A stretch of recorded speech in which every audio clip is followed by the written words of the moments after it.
What if the greatest threat to modern society isn't ignorance, but virtue? What if equality has become a polite word for punishing excellence? What if justice is the mask we wear to hide our envy? And what if truth is nothing more than a weapon in a war for power? Over a century ago, one man saw this coming. Not a prophet, but a destroyer. Not a system builder, but a hammer. His name was Friedrich Nietzsche. He warned that behind every moral ideal there may be a will to dominate, that the age of comfort would be the death of greatness, that we would become a species that flinches at ambition, punishes brilliance, and worships weakness in the name of compassion. This is not just a series about Nietzsche. This is a mirror held up to the culture we live in and the lies we tell ourselves. If you think you know right from wrong, truth from lie, good from evil, you're exactly who he was speaking to. Welcome to the Nietzsche Files. Nothing you believe will survive this intact. What if a 19th century philosopher with an epic mustache predicted our modern world? He saw a future where the weak don't just fight the strong, they cleverly flip the script on good and evil, making strength itself look like a sin. He called this psychological poison Ressentiment, the engine of what he termed a slave morality. Over a century later, its shadow looms over our digital world. We just call it cancel culture, public shaming, deplatforming, collective outrage. It's everywhere. An off-color joke from a decade ago, a badly worded tweet, an opinion that goes against the grain. Any of these can spark a digital mob trying to torch a person's career. It feels like a brand new disease unique to social media. But what if it's not? What if this is just the final act of a moral revolution that started 2,000 years ago? Today, we follow a clear path: principle, case study, deconstruction, and finally, reconstruction. We will dig into the explosive philosophy of Friedrich Nietzsche to understand the moral ground we're all standing on. We'll see how his ideas explain the psychology behind cancel culture, why victimhood can become a celebrated currency, and how the language of social justice can be turned into a weapon. Is cancel culture a righteous demand for justice, or is it the ultimate victory of a resentful slave morality that Nietzsche warned would grind us all into a comfortable, passionless mediocrity? The answer is more complex and unsettling than you think. Before we get into the messy morality, let's meet the man who mapped it out. Friedrich Nietzsche wasn't an armchair philosopher building careful systems. He saw himself as a doctor of culture, a psychologist of morality.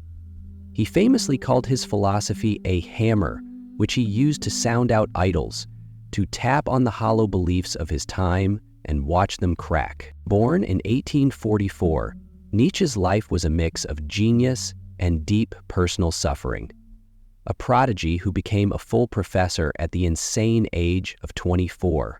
His career was cut short by horrible health problems that plagued him until his mental breakdown in 1889. He wrote his most important books in bursts of genius while wandering alone through the mountains of Switzerland and Italy. Nietzsche was writing in the shadow of a huge event, the death of God. He meant that the Enlightenment, with its focus on science and reason, had kicked the legs out from under Christian faith, the very foundation of Western morality. Without God as the final referee of good and evil, Nietzsche saw humanity heading for a massive crisis, a void he called nihilism, the terrifying idea that life has no objective meaning. He predicted most people couldn't handle that abyss. They'd scramble to find new idols to fill the void: nationalism, politics, consumerism. Nietzsche's whole project was to diagnose this sickness and offer a way forward for a new kind of person he called the Übermensch, or Overman, an individual strong enough to create their own values and overcome that despair. His most controversial work was digging into the history of morality. He wasn't asking what's really good or evil. He wanted to know why we call certain things good or evil in the first place.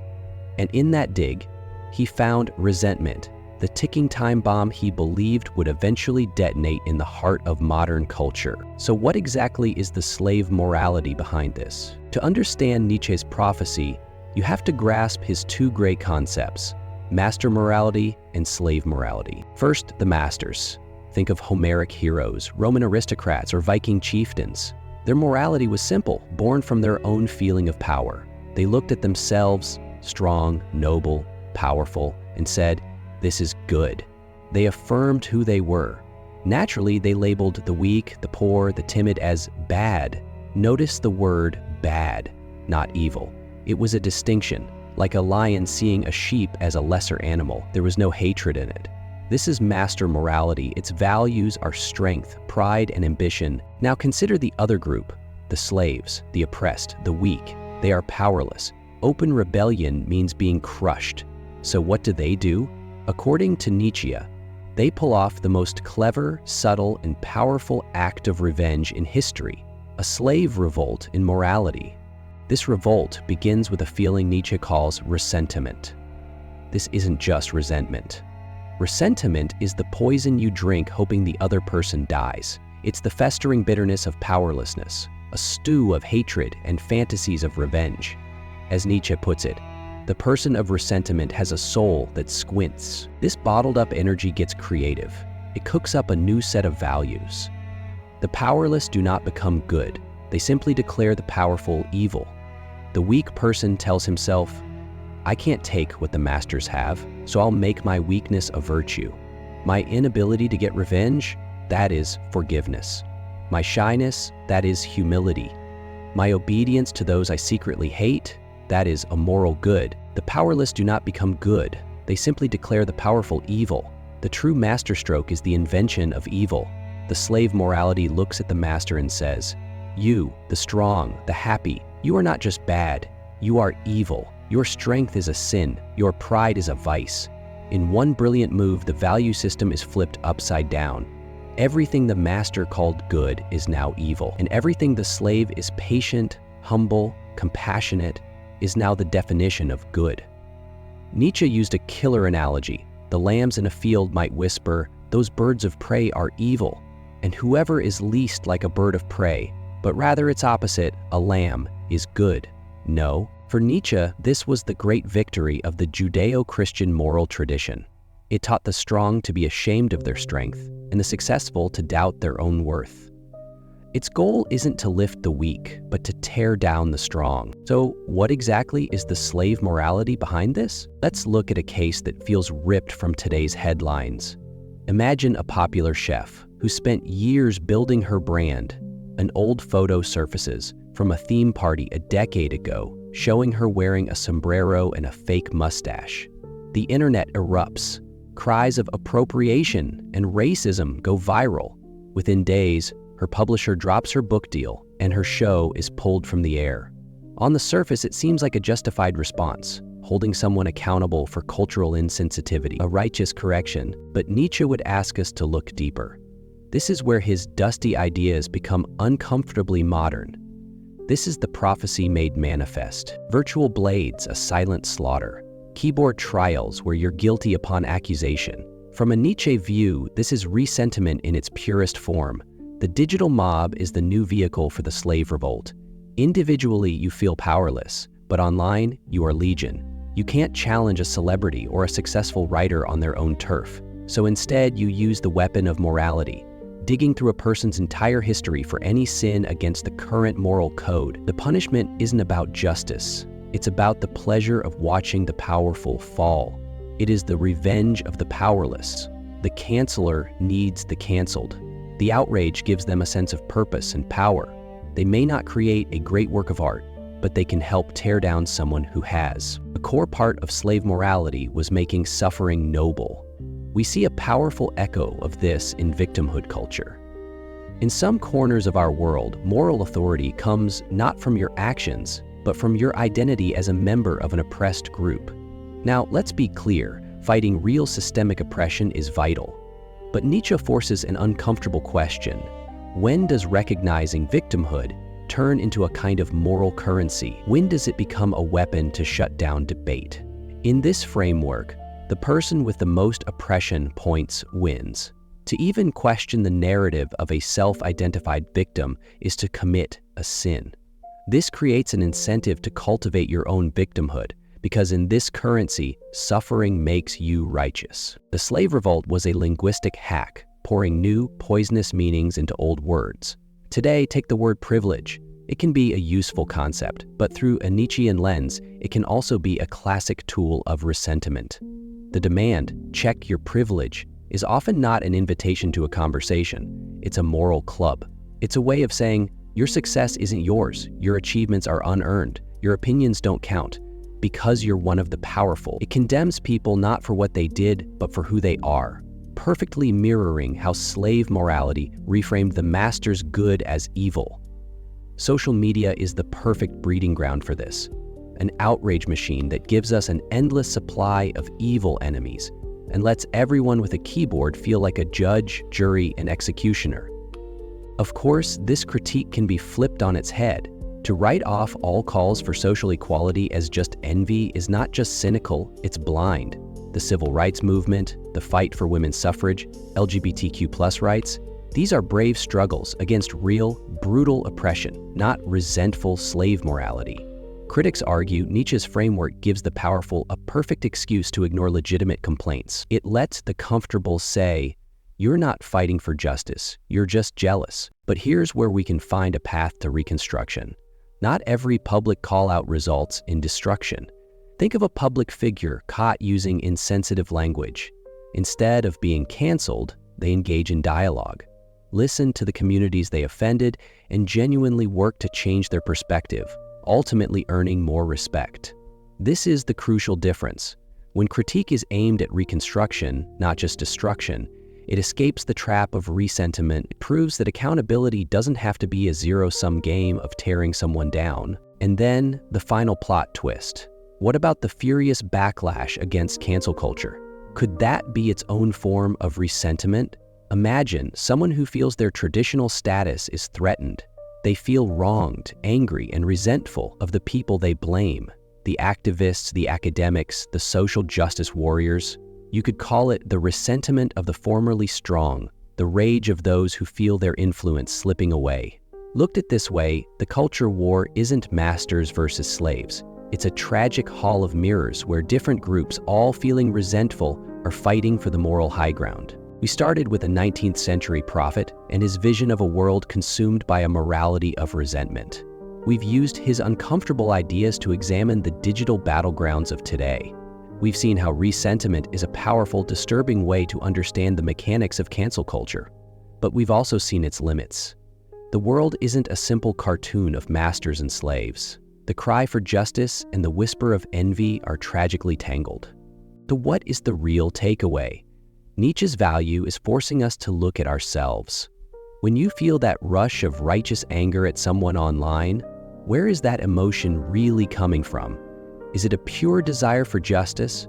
Or is there, just below the surface, that ancient, poisonous pleasure in seeing the successful get torn down? Figuring out the difference between the real fight against oppression and the corrosive acid of ressentiment, both in our society and in our own hearts, is the great moral challenge of our time. Nietzsche didn't give us easy answers. He gave us a hammer. It's up to us to decide if we use it to smash hollow idols or to build a more honest foundation for our own values. To navigate a world of moral warfare, we must be vigilant not just about others, but about ourselves. His prophecy is a timeless warning about the darkness that hides behind the mask of virtue. The digital mob is always looking for its next target. The question is, can you refuse to be the next sacrifice? When the likes and votes on social media feel more and more like a virtual trial by popular frenzy, have you ever wondered how this compares to the tyranny of the mediocre that Nietzsche predicted over a century ago? Mention Nietzsche's political thought, and people's minds almost instantly split into two extremes. Some will say that Nietzsche is the personification of elitism, democracy's most scathing critic. They'll point to his contempt for herd morality, arguing he saw the equal right of one person, one vote as a ruthless leveling of humanity's great potential. In their eyes, Nietzsche is an arrogant intellectual aristocrat, coldly watching modern society sink into a sea of mediocrity and sounding a piercing alarm. But others will say that Nietzsche's name is inextricably linked to the darkest chapter of the 20th century. They believe his philosophies of the will to power and the Übermensch, or Overman, were the most dangerous ideological sources for fascism and Nazism. In their narrative, Nietzsche's philosophy became a poisoned hammer, providing theoretical ammunition for tyranny, conquest, and genocide, ultimately leading to a human catastrophe. Isn't this strange? Think about it.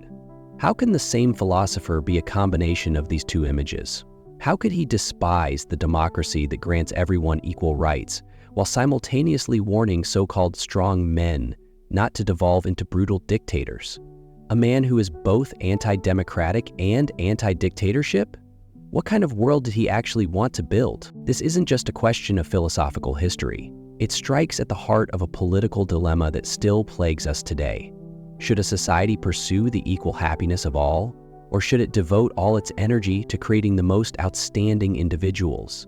Between the pursuit of excellence and the guarantee of equality, is there a third path? In today's video, we will dive into the core of Nietzsche's thought to try and solve this seemingly contradictory political puzzle. We will deconstruct those two widely circulated yet deeply misunderstood labels. We will see in the tension between anti-democratic and not a dictator just how dangerous and how fascinating a blueprint Nietzsche drew for the future of humanity. Let's begin with a scene. Imagine Nietzsche, the solitary thinker, standing at the crossroads of 19th century Europe. On one side, the roaring tide of democratization, shouting liberty, equality, fraternity, aiming to put power into the hands of every individual. On the other, the thunderous roar of the nascent German Empire, the shadow of Bismarck's blood and iron policy, heralding a new kind of state machine that would dominate everything. Nietzsche looked at these two immense waves and cast his deepest suspicion upon them. He believed in neither the people nor the monarch. He despised the universal mediocrity brought by democracy, calling it the age of the last man. He also loathed the spirit-crushing, naked power worship of the German Empire, calling it the destroyer of culture. Isn't that odd? A thinker who rejected nearly all the mainstream political options of his time. He wanted neither the rule of the people nor the rule of a strongman. This thorough rejection forces us to ask, is Nietzsche's political philosophy merely a form of nihilistic destruction? Or, upon these ruins, did he want to build something we have yet to understand? To answer this, we must first enter the first maze and the most famous label. Why did Nietzsche hate democracy so much? When we talk about Nietzsche's anti-democratic stance, we must first be clear about what he meant by democracy. Nietzsche wasn't critiquing the complex political systems we have today, which include human rights protections, the rule of law, and civil liberties. His target was a political trend and social mentality emerging in his time in 19th century Europe. In his view, the core of this trend was the pursuit of an absolute equality for all, an equality that would ultimately lead the entire society toward mediocrity. To understand this seemingly extreme elitist position, we can't just look at it politically. We must dig down to the root of his entire philosophy, his analysis of morality. For Nietzsche, the modern democratic movement and its sibling, the socialist movement, were nothing more than secularized versions of Christian morality after the death of God. Let's take a moment to understand this crucial argument. On the genealogy of morality, Nietzsche proposed a subversive idea. Throughout history, there have been two fundamentally opposed types of morality: master morality and slave morality. Master morality originated with the aristocrats of ancient Greece and Rome. For these noble, powerful people, their moral standards were self-affirming. They first determined that they themselves were good, and only then defined their opposites, such as weakness, cowardice, and mediocrity, as bad.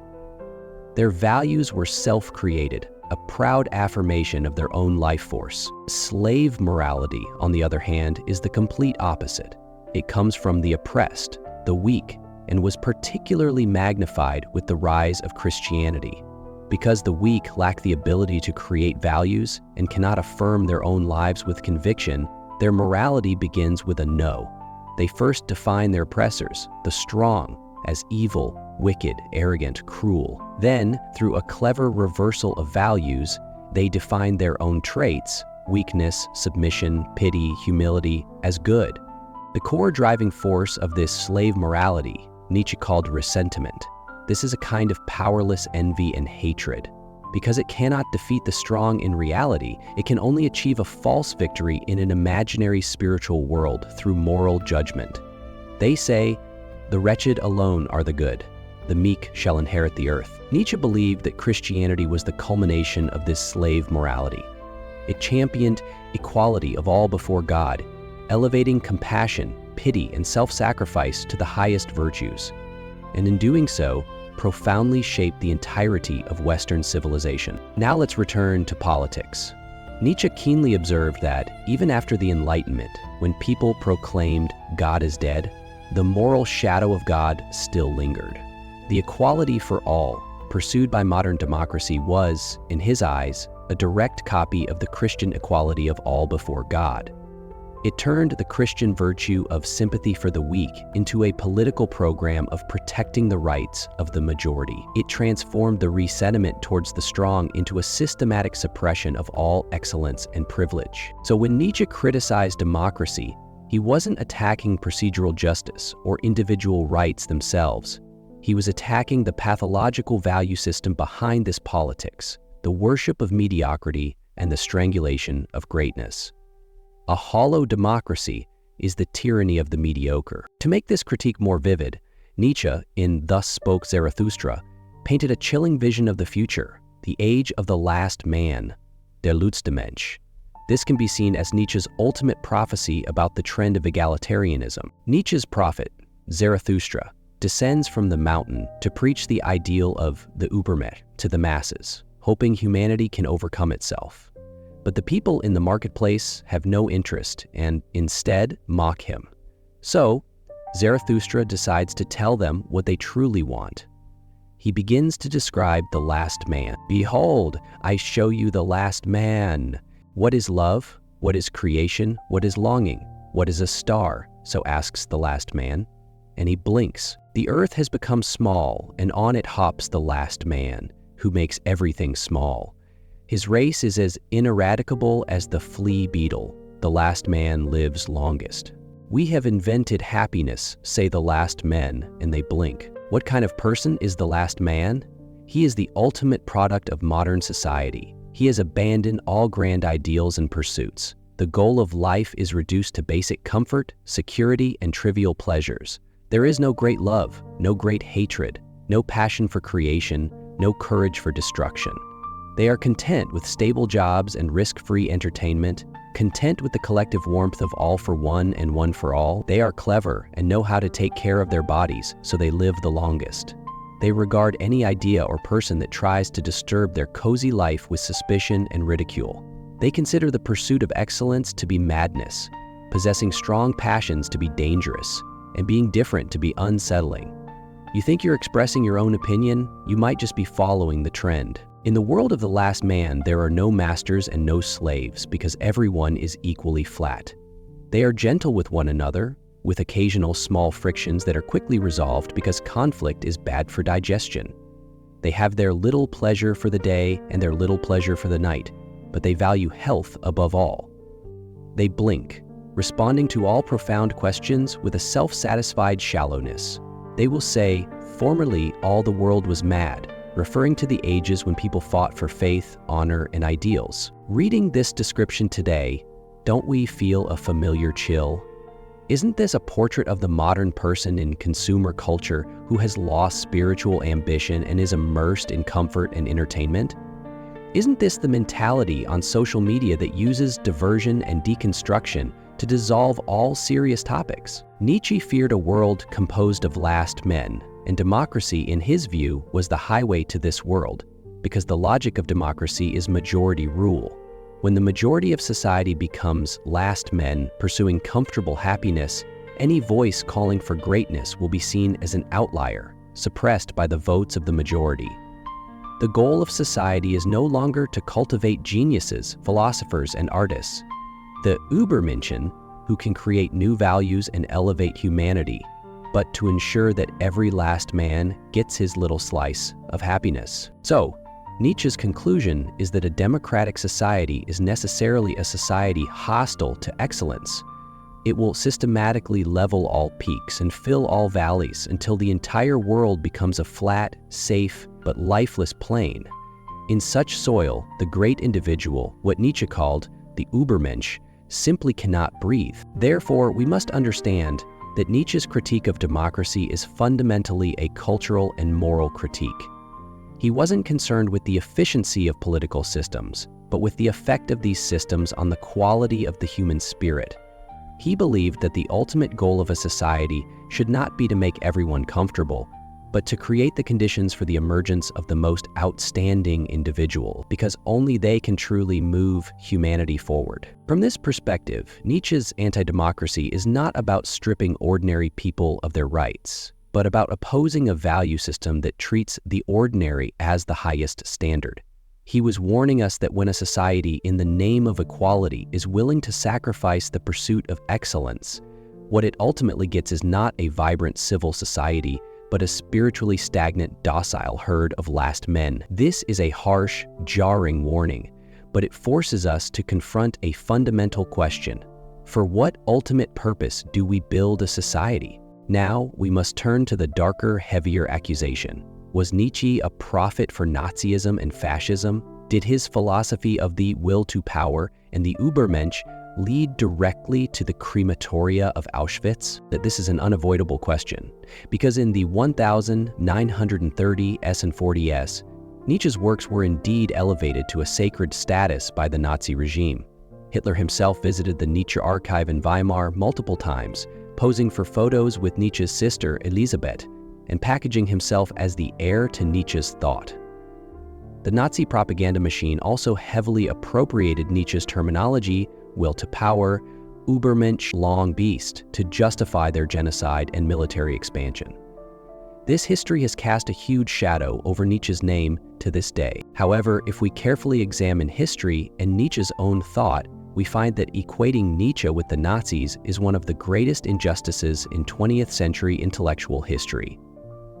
It is not just a misreading, but a complete betrayal of the core of his thought. To clarify all this, we must start with one person and one deliberately distorted book. That person is Nietzsche's sister, Elisabeth Förster Nietzsche. Elisabeth was an ambitious but intellectually mediocre woman. She and her husband were fanatical German nationalists and anti-Semites, positions completely opposite to Nietzsche's own. During his lifetime, Nietzsche broke with her over her husband's anti-Semitic activities, writing angrily in a letter, "This damned anti-Semitism, it is the cause of a radical break between me and my sister." But after Nietzsche's mental collapse in 1889, Elisabeth seized control of all his manuscripts. After Nietzsche's death in 1900, she fashioned herself as the sole authoritative interpreter of her brother's thought. The most infamous thing she did was to take the vast collection of notes and fragments Nietzsche left behind from his late period and select, alter, and rearrange them according to her own intentions, cobbling together a so-called magnum opus, The Will to Power. This book was packaged by Elisabeth as the pinnacle of Nietzsche's philosophy, but in reality, it is a forgery. Nietzsche himself had considered publishing a book called The Will to Power, but eventually abandoned the plan. What Elisabeth did was to force these scattered, often contradictory and tentative thoughts into a rigid framework that fit her own nationalist and anti-Semitic inclinations. Later scholars, by studying Nietzsche's original manuscripts, discovered that Elisabeth not only massively distorted the texts, but is even suspected of forging letters.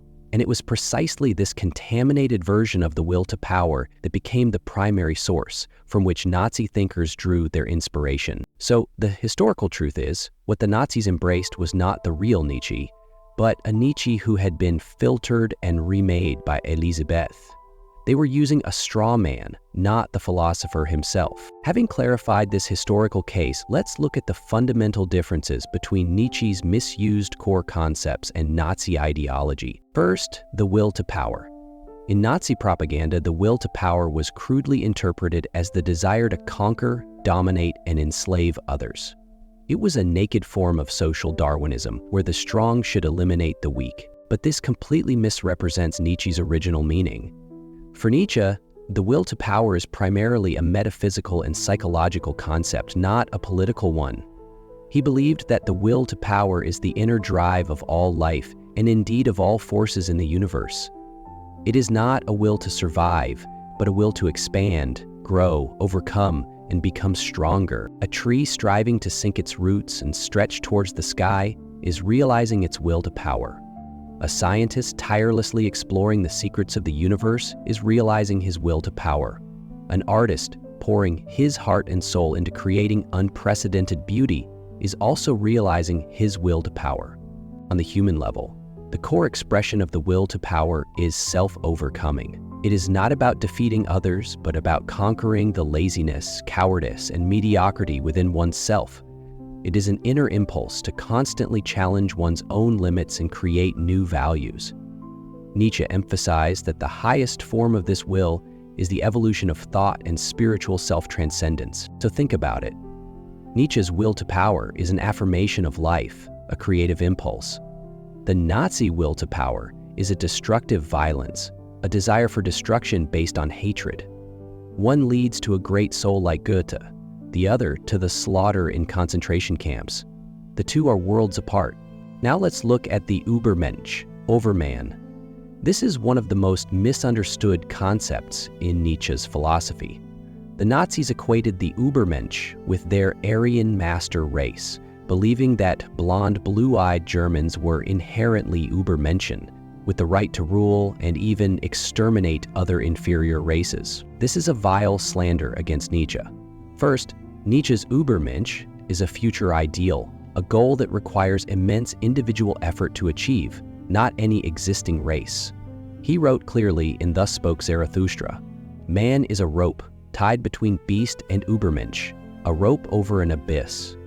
This means that all of humanity is still in the unfinished stage of man, merely a bridge to the Übermensch. Second, and most crucially, Nietzsche's Übermensch is a cultural and spiritual concept, not a biological or racial one at all. The superiority of the Übermensch lies not in his bloodline, skin color, or nationality, but in his spiritual strength. He is the one who, after the death of God, can face nihilism and, by his own strength, legislate for the world and create new values. He is a spiritual aristocrat, a model of self-mastery and self-overcoming, more like a Roman Caesar with the soul of Christ. Nietzsche himself was filled with contempt and disgust for the nationalism and anti-Semitism prevalent in Germany in his time. He lambasted the Germans for becoming increasingly narrow-minded and stupid, proudly calling himself a good European rather than a German nationalist. He sharply criticized anti-Semitism as an expression of ressentiment. In The Antichrist, he wrote, "Wherever Germany extends her sway, she ruins culture." How could such a man be the ideological forerunner of the Nazis, who preached German racial supremacy? Nietzsche, with his most famous aphorism, even seemed to foresee power abusers like the Nazis. He who fights with monsters should look to it that he himself does not become a monster, and if you gaze long into an abyss, the abyss also gazes into you. What the Nazis did was precisely to become the monsters they claimed to be fighting. They understood the will to power as pure violence, and the Übermensch as a racial butcher. They gazed into the abyss of power and were ultimately consumed by it. Therefore, when we liberate Nietzsche from the stigma of Nazism, we see a completely different picture. Nietzsche was not an advocate for dictatorship. On the contrary, he was one of the philosophers most wary of power. He knew profoundly that power, unrestrained by higher spiritual goals, would inevitably degenerate into the most savage violence. He criticized two modern tyrannies, one from below, the tyranny of the majority over the excellent, which is the mediocrity of democracy, and the other from above, the tyranny of pure physical force, which is the barbarism of dictatorship. He wanted neither. So upon the ruins of all this, what did he want to build? This leads to the most central and controversial part of his political thought. After dispelling the fog of enemy of democracy and prophet of fascism, we can finally try to piece together the positive vision of Nietzsche's political thought. If he wanted neither the rule of the masses nor the rule of a tyrant, what was his ideal social order? The answer lies in one phrase: aristocratic rule. Hearing aristocracy, we might still think of a hereditary class that lives in luxury and oppresses commoners based on blood and land. But we must immediately discard this image. The aristocracy Nietzsche spoke of has almost nothing to do with lineage, wealth, or social status. What he advocated was the rule of a spiritual aristocracy. So, in Nietzsche's eyes, who are these spiritual aristocrats? They are philosophers, artists, saints, the most creative, spiritually profound individuals who can set new values for humanity. They are the spiritually strong, whose nobility lies not in how many people they can rule, but in how profoundly they can practice self-overcoming. They are the prototypes of the Übermensch. In Nietzsche's view, the purpose of human society is to produce these rare and precious individuals. The entire structure of society should serve this highest goal. Although Nietzsche himself loathed systematic constructions and never provided a concrete political program, if we try to piece together a picture of his ideal society from his scattered writings, like the Antichrist, it would roughly be a hierarchical structure. This is more of a philosophical vision than a political manifesto. This ideal society could be roughly divided into 3 classes. At the highest level are the most spiritual men. They are the smallest group, the true rulers, but their rule is not achieved through managing daily affairs. They are the creators of values, the guides of cultural direction, the philosopher kings who legislate for the future of humanity. They are the brain and heart of society, giving it meaning and purpose. The second level consists of the strong of will, or the guardians. They are the warriors and officials in the traditional sense. They possess a powerful will and executive ability, responsible for maintaining social order and stability. They are the arms of the rulers, implementing the values created by the philosophers into the real world. They do not create values themselves, but they are the guarantors that values can be realized. The third level is the broad, mediocre masses. They are the foundation of society, engaged in productive labor. Although Nietzsche's wording here is harsh, he was not advocating for the enslavement of this class. On the contrary, he believed this class was absolutely necessary, just as a pyramid needs a solid base. He thought that for people of this class, their happiness lay in their craft, their family, and their stable life. To ask them to bear the responsibility of creating values or ruling society was not only an unfair demand on them, but also a disaster for society, as it would pull everyone down to the level of mediocrity. The core spirit of this structure is inequality and the pathos of distance. Nietzsche firmly believed that there are natural, vast differences in spiritual endowment among people, and any attempt to erase these differences is anti-natural. A healthy society must recognize and maintain this hierarchical order. Let the best guide the way, let the strongest execute and protect, and let the majority live contentedly in their own position. This vision undoubtedly sounds extremely anti-modern and anti-egalitarian, but we must understand the logic behind it. Nietzsche's ultimate purpose in designing this order was not for the upper class to oppress the lower class, but for a higher goal, the elevation of the human species type. He believed that only in a hierarchical, goal-driven society would resources and energy not be dissipated. Society could then concentrate its strength to provide the best soil for the emergence and growth of those rarest spiritual geniuses. It's like a gardener who, in order to cultivate the most perfect rose, must prune the excess branches and leaves to concentrate nutrients on the most promising bud. In Nietzsche's view, the entire existence of human society is for the birth of the Übermensch. Here we must touch on a key point that completely separates Nietzsche from all fascist tyrants: the responsibility of the strong. In Nazi propaganda, the strong have absolute power of life and death over the weak.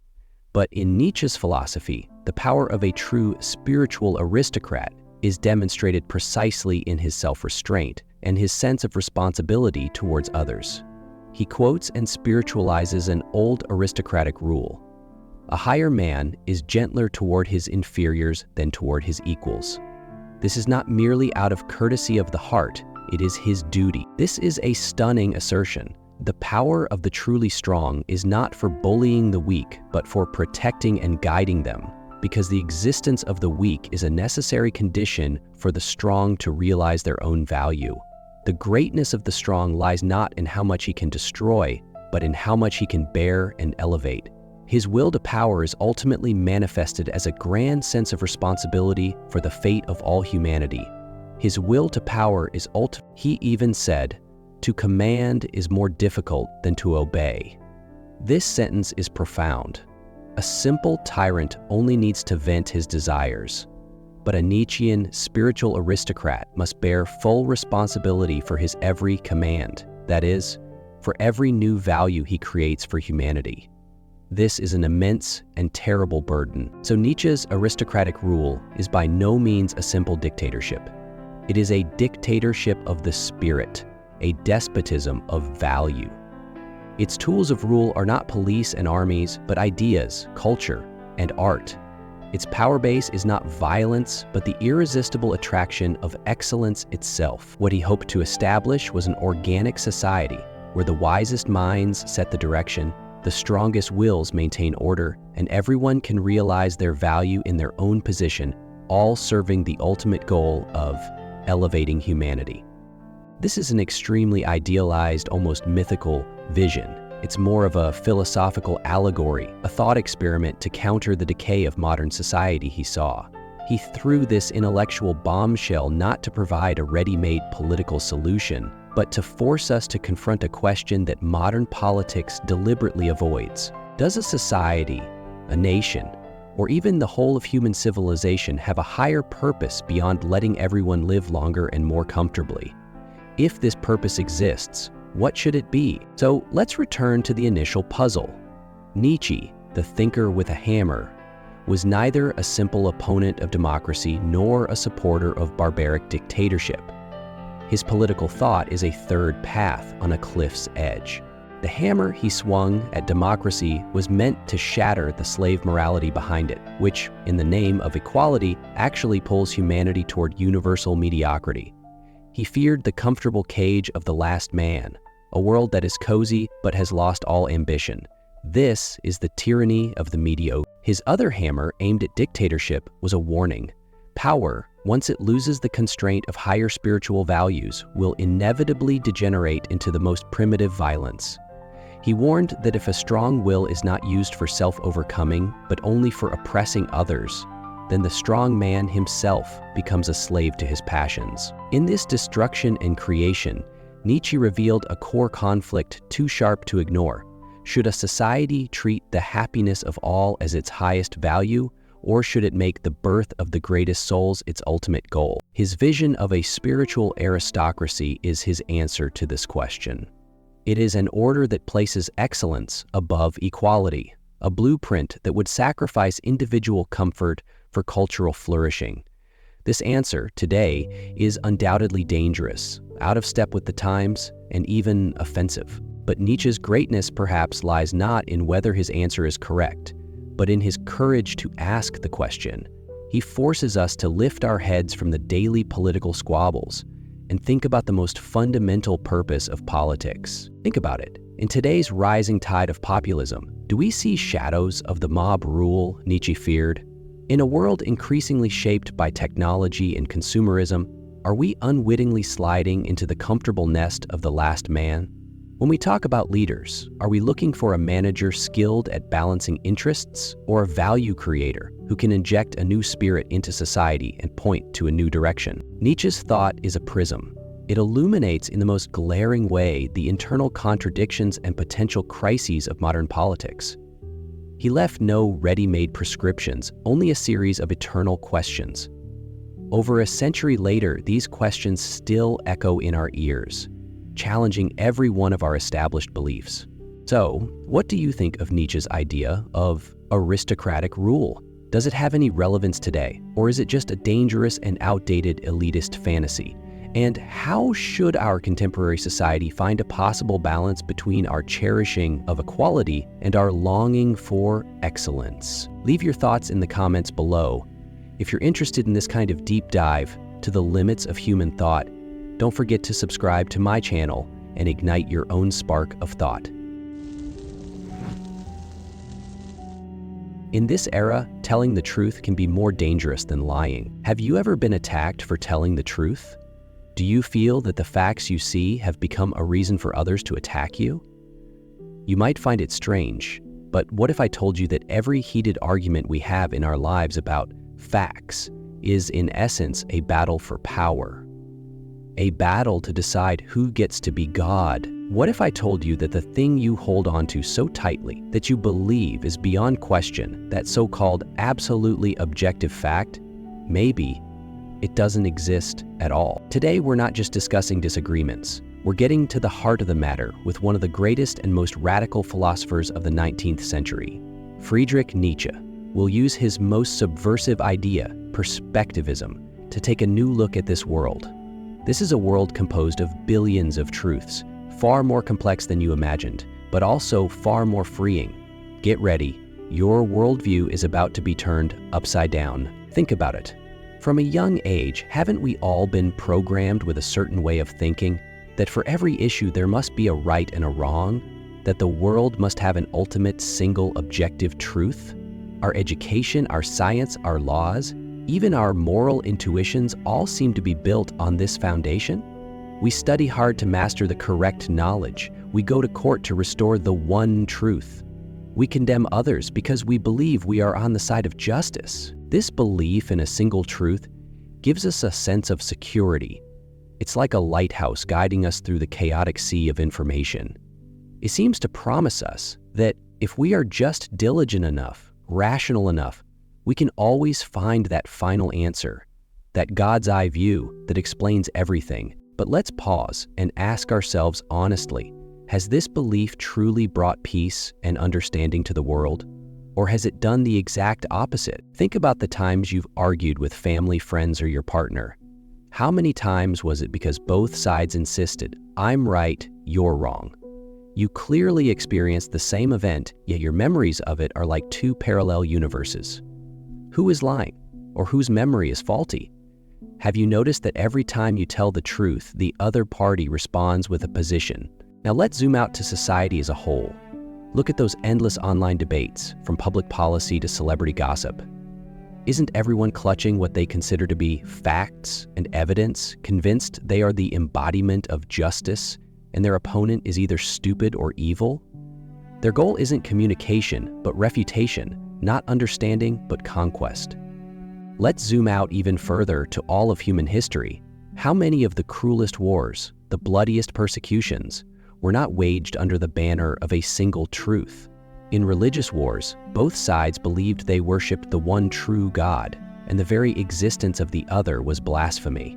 In ideological conflicts, different camps each claimed to hold the only map to paradise on earth, and anyone standing in the way had to be eliminated. You see, the obsession with a single truth doesn't seem to have led us toward enlightenment. Instead, it has repeatedly dragged us into the mire of stubbornness, arrogance, and hatred. Our thirst for truth has become a kind of intellectual tyranny. We fear chaos, so we build a prison called absolute truth with our own hands, and then try to lock everyone else inside. This puts us in a terrible dilemma. If we give up the pursuit of a single truth, will the world descend into chaos where nothing matters? But if we persist, are we doomed to forever spin our wheels in conflict and misunderstanding? Over a century ago, a German man with a magnificent mustache, Friedrich Nietzsche, saw through all of this. He took a philosophical sledgehammer and shattered the foundations of 2,000 years of Western philosophy, proposing an idea that completely subverts our view of truth. That idea is perspectivism. So what exactly is perspectivism? In a nutshell, Nietzsche argues that there is no God's eye view, no purely objective fact in itself that exists independently of us. All we can ever have are interpretations of facts, or in other words, perspectives. This might sound a bit convoluted, even absurd, but bear with me. Let's use a core metaphor to understand it. Imagine the world is a giant diamond with billions of facets. The traditional view of truth tells us that to know this diamond, you must fly up to a special God's eye position from which you can see the diamond's true, complete form. Anyone standing on the ground looking from a single angle sees only a partial, incomplete, or even incorrect view. But Nietzsche would laugh and tell you, wake up, my friend, that God's eye position doesn't exist. It's just a beautiful fantasy, a myth invented by philosophers to comfort themselves. All of us are standing on the ground, each occupying a unique position. You stand at point A and see the light refracted from facets 1, 2, and 3. I stand at point B and see facets 4, 5, and 6. Someone else at point C, perhaps due to a different height or lighting, sees another scene entirely. Here's the question: who sees the real diamond? Nietzsche's answer is everyone sees the real diamond, but no one can ever see the entire diamond. What you see from your perspective is absolutely real. What I see from my perspective is also absolutely real. Our disagreement is not about who is right and who is wrong, but that our perspectives are different. The world itself is not a fixed, single object, but the sum total of all these perspectives. The subversive nature of this idea lies in its direct challenge to the foundation of knowledge. We used to think that the pursuit of knowledge was about eliminating the subjective to restore the objective. But Nietzsche says this is impossible. Our very act of knowing is a subjective, perspectival activity. Our senses, memories, emotions, cultural backgrounds, and even our physiological needs all frame the way we see the world. Just as your eyes can only perceive visible light, you can never see a flower under ultraviolet light like a bee can. Can you say that what the bee sees is not the real flower? No. You both see the real flower. It's just that your physiological structures, your perspectives, determine which version of reality you can access. Nietzsche takes it a step further, pointing out that the reason we create truths is for survival and to expand our will to power. We need to simplify the world, label things, and establish cause and effect not because the world in itself is that way, but because doing so is beneficial for our species' survival. Truth is never a mirror of the world. It is the most useful tool we've created to stay alive. So when we say the sun rises in the east and sets in the west, this is a very useful truth from the specific perspective of Earth. But for an observer floating outside our solar system, this statement becomes meaningless. Do you ever feel like your common sense is just a survival program you never chose to install? This is the core of perspectivism. It acknowledges that all knowledge and truth have their limits. It's not about denying truth, but about bringing truth down from its remote, absolute pedestal and placing it back into the hands of every living, breathing individual with specific standpoints and needs. But that's not all. Now that we understand the world as a multifaceted diamond metaphor, let's see how this seemingly abstract philosophy works in the real world. First example, let's look at the field that most prizes objectivity, science. For a long time, we considered scientific laws to be immutable truths of the universe. Newton's 3 laws, for instance, were seen as the absolute truth describing the motion of objects for centuries. They accurately predicted planetary orbits and helped us launch satellites and build skyscrapers. From the perspective of the macroscopic, low-speed world, Newtonian mechanics is incredibly powerful and real. However, when scientists shifted their perspective to the microscopic world to observe the behavior of atoms and particles, Newton's set of truths suddenly failed. At that scale, particles can be in multiple places at once and can be both a wave and a particle. A whole new theory, quantum mechanics, was born. It describes the microscopic world with a completely different worldview, and it too has been verified by countless experiments. So the question arises again, was Newton wrong? Or is quantum mechanics the correct one? Who holds the universe's ultimate code? From Nietzsche's perspective, the question itself is flawed. Newtonian mechanics and quantum mechanics are like looking at that diamond from 2 completely different angles. They each provide an extremely precise and useful explanation of a certain facet of the world. You can't use the language that describes planets to describe electrons, just as you can't stand at point A of the diamond and refute the person at point B by saying the light he sees is fake. They are both different facets of truth within their respective domains.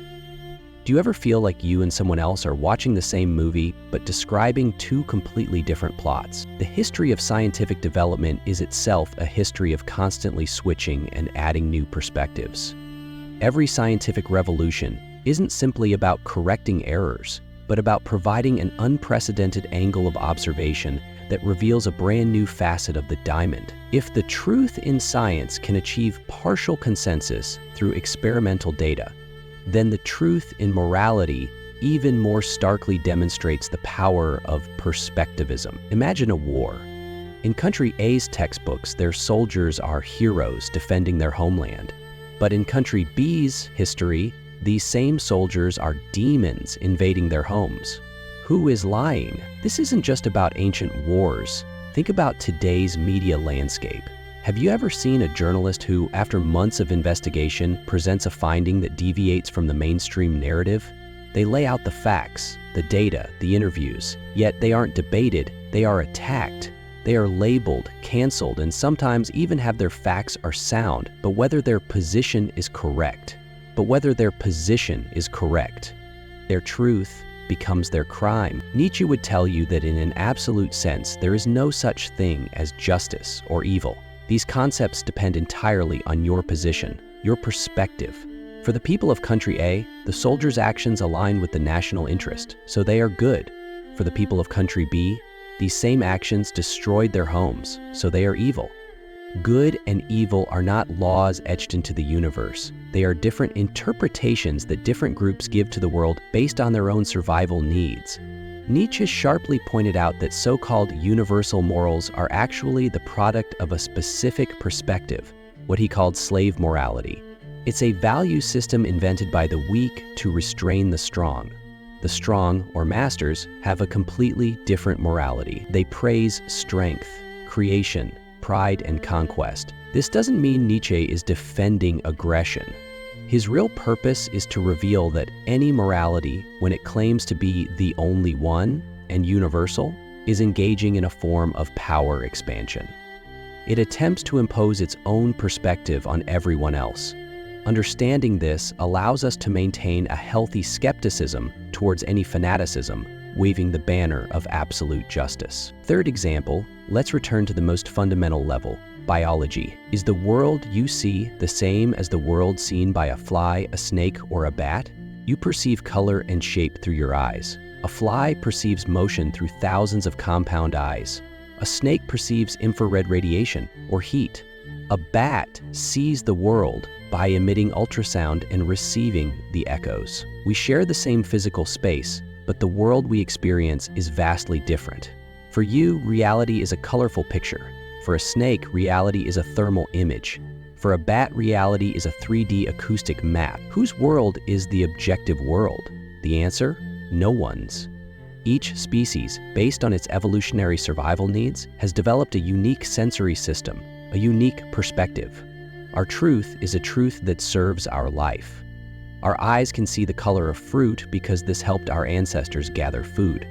This visual system is our life force's interpretation of the world for the sake of better survival. From science to morality to biology, perspectivism acts like a master key, unlocking many seemingly unsolvable contradictions. It tells us that the world is not a single puzzle waiting for its one veil to be lifted, but an endless symphony composed by countless perspectives. Hearing all this, a sense of panic might set in for many people. If there's no objective truth and everything is just a perspective, does that mean all viewpoints are equally valid? That my ideas are no better than those of a madman? Isn't this just anything goes relativism? This is an extremely common misunderstanding, and Nietzsche's answer is absolutely not. Equating perspectivism with cheap relativism is to completely miss the depth of Nietzsche's thought. Nietzsche never said that all perspectives are equal. On the contrary, he spent a great deal of time arguing that among different perspectives, there are clear distinctions of high and low, strong and weak, healthy and sick. Let's go back to the diamond metaphor. Although everyone can only see a few facets of the diamond, some people have a better vantage point, a broader field of vision.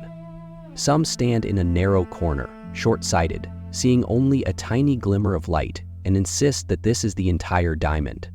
Others might have their eyes clouded by prejudice, seeing a distorted image. Do you feel pressure to say everyone's opinion is valid, even when you know some are destructive or based on nothing? Nietzsche believed that a superior, more powerful perspective has several characteristics. First, it can accommodate more perspectives. A healthy perspective is open. It doesn't cling to its own position, but actively seeks to understand, absorb, and even employ other perspectives. In On the Genealogy of Morality, Nietzsche wrote, The more eyes, different eyes, we know how to bring to bear on one and the same matter, that much more complete will our concept of this matter, our objectivity, be. In other words, true objectivity is not achieved by becoming an emotionless machine that discards all perspectives. On the contrary, objectivity is achieved by integrating as many and as rich a variety of perspectives as possible. A person who can only think from their own country's standpoint has a far less advanced perspective than someone who can understand the positions and motivations of both their own side and the enemy. A physicist who can use both Newtonian mechanics and quantum mechanics has a more complete understanding of the world than one who only knows one. Second, it promotes the growth of life and the enhancement of power. This is the core standard of Nietzsche's philosophy, the will to power. A good perspective should be one that affirms life, inspires creativity, and makes a person stronger and freer. A bad, pathological perspective, on the other hand, is one that suppresses life, spreads resentment, and makes a person weak and passive. Therefore, not only is perspectivism not about finding a lazy middle ground, it actually imposes a more rigorous demand on the self. It no longer asks, does my view conform to that single objective truth? Instead, it demands you ask yourself, is my viewpoint making me more open or more narrow? Is this perspective giving me strength or dragging me into weakness? Is this perspective affirming life or denying it? This draws a clear line between it and relativism. Relativism is intellectual laziness, saying, you're right, I'm right, let's all just be happy. Nietzsche's perspectivism is a perpetual battle and ascent. It encourages us to constantly examine, critique, and transcend our current perspectives, to search for that new perspective that will allow us to see farther, stand taller, and live more magnificently. To fully grasp the revolutionary nature of Nietzsche's perspectivism, we have to look at who it was challenging, the founding father of Western philosophy, Plato. It can be said that since Plato, the entire history of Western philosophy has largely been a long quest for absolute truth. Plato believed that this physical world we experience through our senses is merely an imperfect shadow. Above this physical world exists an eternal, unchanging, perfect world of forms. There you find the perfect form of table, and most importantly, the perfect forms of good and truth. The philosopher's task was to escape the deception of the sensory world and use pure reason to see that world of forms. This idea morphed into various forms over the next 2,000 years. Christianity transformed it into the opposition between earth and heaven, with God as the embodiment of absolute truth. The philosophers of the Enlightenment, while overthrowing God, elevated reason to a divine status, believing that through universal reason one could discover universal laws. Whether it's Plato's forms, the Christian God, or the Enlightenment's reason, their core is the same. They all presuppose a source of truth that is higher than our mortal perspectives and independent of our subjective experiences. And Nietzsche's perspectivism is a direct demolition of this 2,000-year-old tradition. Nietzsche said, "Enough." He famously declared God is dead, which was not just a statement about the decline of religious belief, but a proclamation that all attempts to find an ultimate source of truth outside the world had gone bankrupt. There is no perfect world of forms. All we have is this one, real world, full of contradictions, change, suffering, and joy. There is no absolute God's eye view. All we have are our own limited physical eyes, full of biases and emotions. There is no such thing as pure objective reason. Our reason is always a tool in the service of our survival instincts and our will to live. This was a complete revaluation of values. Nietzsche pulled the focus of philosophy from truth in the heavens back down to life on earth. He stopped asking, what is the world? And started asking, from the perspective of my life, what can I interpret the world to be? He transforms us from passive, discoverers of truth into active, creators of meaning. This subversion was so thorough that it directly inspired nearly all of postmodern philosophy in the 20th century. Thinkers like Foucault with his analysis of knowledge and power, or Derrida with his deconstruction of texts, can all trace their intellectual lineage back to Nietzsche. It's fair to say that without understanding perspectivism, you can't understand Nietzsche, and without understanding Nietzsche, it's difficult to truly grasp the trajectory of modern Western thought. He stands as a watershed. After him, the sky of the philosophical world was changed forever. All right, after all that, so what? What's use of understanding perspectivism for us ordinary people in our daily lives? I believe its usefulness can be seen on at least 3 levels. First, it can give us a profound sense of intellectual humility and empathy. The next time you're in a heated argument, absolutely convinced you are 100% right and the other person is being completely irrational, pause for a second. Bring to mind the metaphor of the diamond. Ask yourself, am I fixated on the few facets I can see while completely ignoring the other facets they might be seeing? Have their upbringing, their knowledge, their interests shaped a perspective that is completely different from mine, but just as real to them? This isn't about abandoning your position. It's about learning to listen to and understand the other person's perspective. This shift can transform you from a debater who only wants to win into a communicator who seeks understanding. It can instantly dissolve much of the unnecessary anger and arrogance in your heart. Second, it can free us from the anxiety of finding the one right answer. We live in an age of information overload and diverse values. We're bombarded daily with contradictory viewpoints. Expert A says do this, expert B says do that. This is what a successful life looks like. That kind of life is a failure. This chaos often leaves us anxious and lost, desperately wanting to find a standard answer. Perspectivism tells us there is no such standard answer. Life is not a math problem with a single solution. You don't need to conform to any external truth. What you need to do is explore inward to find the perspective that is uniquely yours, the one that most ignites your life force and makes you love this world. You are the legislator of your own life, the creator of your own meaning. This awakening brings immense freedom. Finally, and most importantly, it encourages us to become perpetual explorers. The world of perspectivism is not a static, completed world, but a process that is always becoming, always unfolding.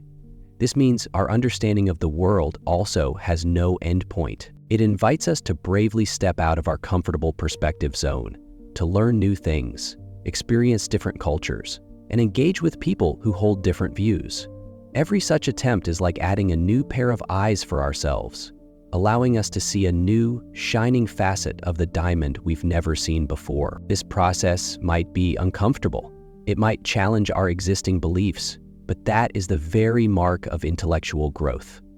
A person with more perspectives will inevitably have a richer, more three-dimensional, and more resilient inner world. So what is truth, really? Perhaps truth isn't a static painting waiting to be unveiled. Truth is a grand symphony composed of countless perspectives, and your perspective, my perspective, the perspective of every living being, is an indispensable and unique note within it. Seeing this doesn't mean we should stop loving truth. It means we should embrace the entire world in a way that is freer, broader, and more powerful, and play our own magnificent solo. What is your biggest takeaway from Nietzsche's perspectivism? What issue in our lives do you think most needs to be re-examined through the lens of perspectivism? Leave your thoughts in the comments and share your perspective. If you feel like your worldview has been upgraded and you've become a little smarter, don't forget to like, share, and subscribe. Let's continue to explore the great ideas that can turn our world upside down. Friedrich Nietzsche wrote that woman was God's second mistake. He said that if a woman has scholarly ambitions, something is probably wrong with her sexuality. And most famously, he wrote, "When you go to women, do not forget the whip." And yet, the women who actually knew him, the brilliant revolutionary women who orbited his blazing mind, saw him completely differently. Lou Andreas Salome, the woman who broke his heart and haunted his philosophy, saw a profoundly feminine genius in him. His friend Ida von Miaskowski said his behavior toward women was so sensitive, so natural and comradely that she could never believe he was a woman hater. So what's the truth? What's really going on behind the most savage and shocking words ever written about women by a major philosopher? Did Friedrich Nietzsche, the prophet of the Superman, secretly despise half of humanity? Or did he see something about them and about life, power, and truth that we're still afraid to face today? This is the Nietzsche paradox. and figuring it out means taking a trip into the abyss of the human soul. There are few thinkers who blow up in your mind like Friedrich Nietzsche. His name alone brings up images of rebellion, of smashing idols, of a fierce mustache, and an even fiercer intellect.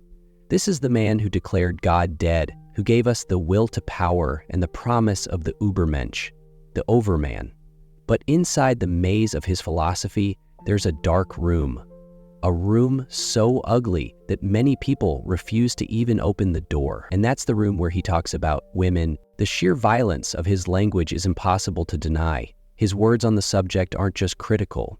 They're vicious, dripping with a contempt that feels like pathological hatred. He called the growing feminist movement of his day a symptom of general ugliness, a shameful decline. He declared that from the very beginning, truth has been alien to women, and that their great art is the lie. These aren't the words of some detached academic. They're the words of a prosecutor, maybe even an executioner. And for over a century, they've earned him the title of history's most brilliant misogynist. And yet, the paradox won't go away. It's a stubborn, inconvenient fact. The man who wrote these things, according to the women who knew him best, was a different person entirely. He wasn't a monster. In fact, he actively sought out and cherished the company of fiercely intelligent women. He pushed for his sister's education at a time when that was far from normal. His friend Ida von Miaskowski's husband used to joke that she shouldn't tell people she was friends with Nietzsche because his writings made her look bad. But she knew it was just a joke, because the man she knew was a perfect gentleman, comradely and sensitive. This gap between the man on the page and the man in the room is where our investigation has to start. This isn't a simple question with a simple answer. We can't just slap the hater label on him and call it a day, not if we're being honest. But we also can't just dismiss his venom as some kind of joke, not if we take his philosophy seriously. The contradiction? That's the key. The paradox itself is the message. To figure out what Nietzsche really thought about women is to do more than just settle an old debate. It's to unlock a deeper layer of his entire philosophy. He was a thinker who lived and breathed in metaphor, who used language not just to describe the world, but to blow it up. And in woman, he found his most powerful, most dangerous, and most explosive metaphor of all. So we have to ask the question, again, with all its complexity, did he hate them or did he worship them? The answer is way more shocking than a simple yes or no. The truth is that he did both, and he did neither. He was up to something so radical that he had to use the most provocative language he could think of to make his point. He was attacking something, but it might not have been women at all. It might have been us. It might have been our most cherished ideas about love, power, and reality itself. This journey gets difficult. It means we have to look at the ugly, the brutal, and the profound, all at the same time. But if we have the courage to follow him into the dark, we might just find a terrifying new light. The case for Nietzsche being a woman hater is honestly not hard to make. His pen was a weapon, and when he aimed it at women, he cut deep and without mercy. The evidence is all over his most famous works, and it paints a picture of a man who seems to not just criticize, but to condemn. Let's start with the most infamous quote of all, the line that has defined his reputation on the subject for more than a century. From "Thus spoke Zarathustra, you are going to women, do not forget the whip." This single sentence has done more damage to his image than almost anything else. On the surface, it seems brutally clear, a command for the violent domination of women.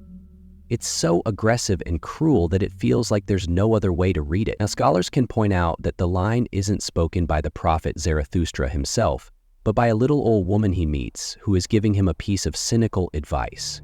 But that context is mostly lost to history.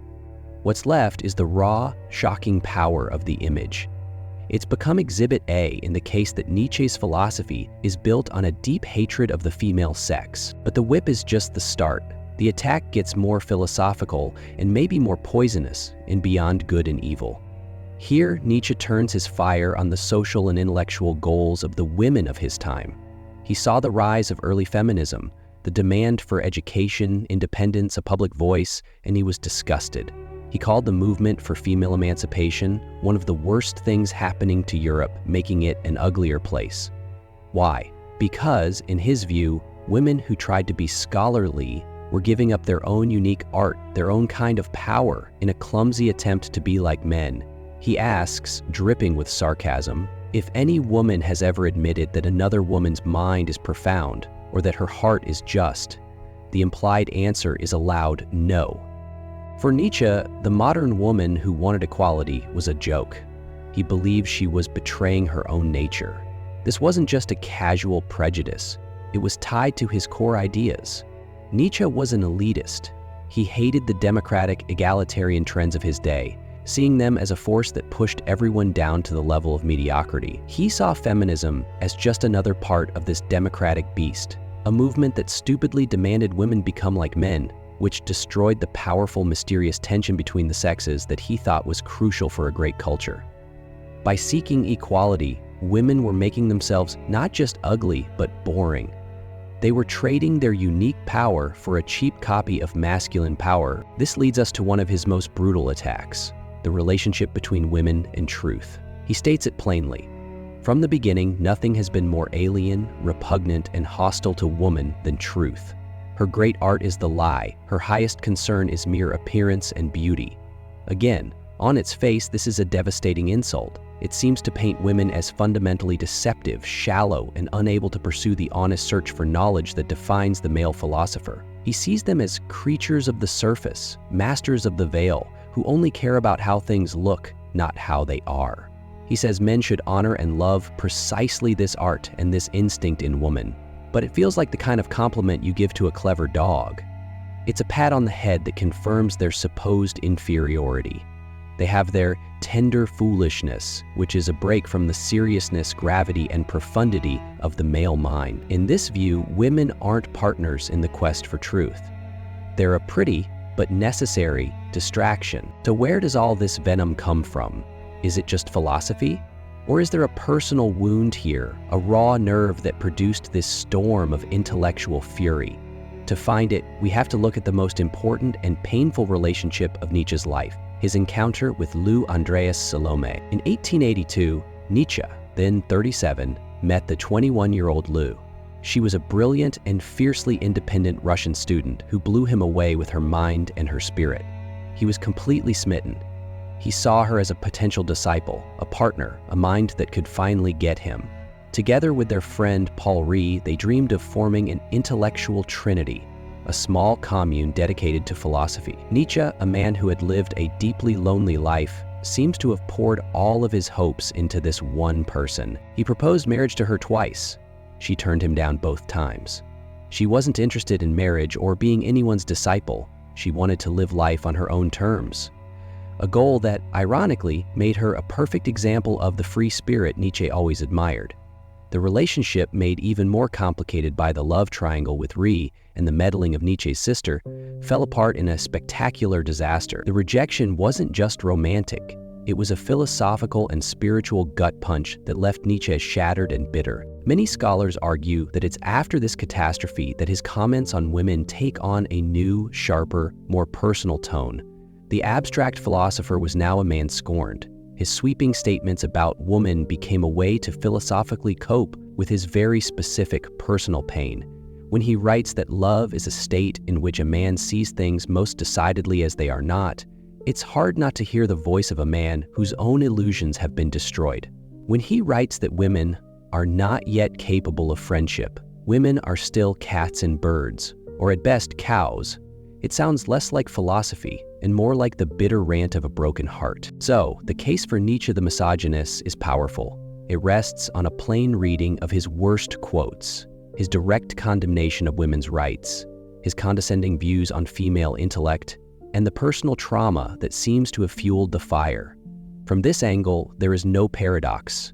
The respectful gentleman his friends saw was just a social mask. The real Nietzsche is the one who speaks with such chilling fury from the page, a man who, for whatever reason, held a deep and lasting contempt for women. But to stop there would be to accept a caricature.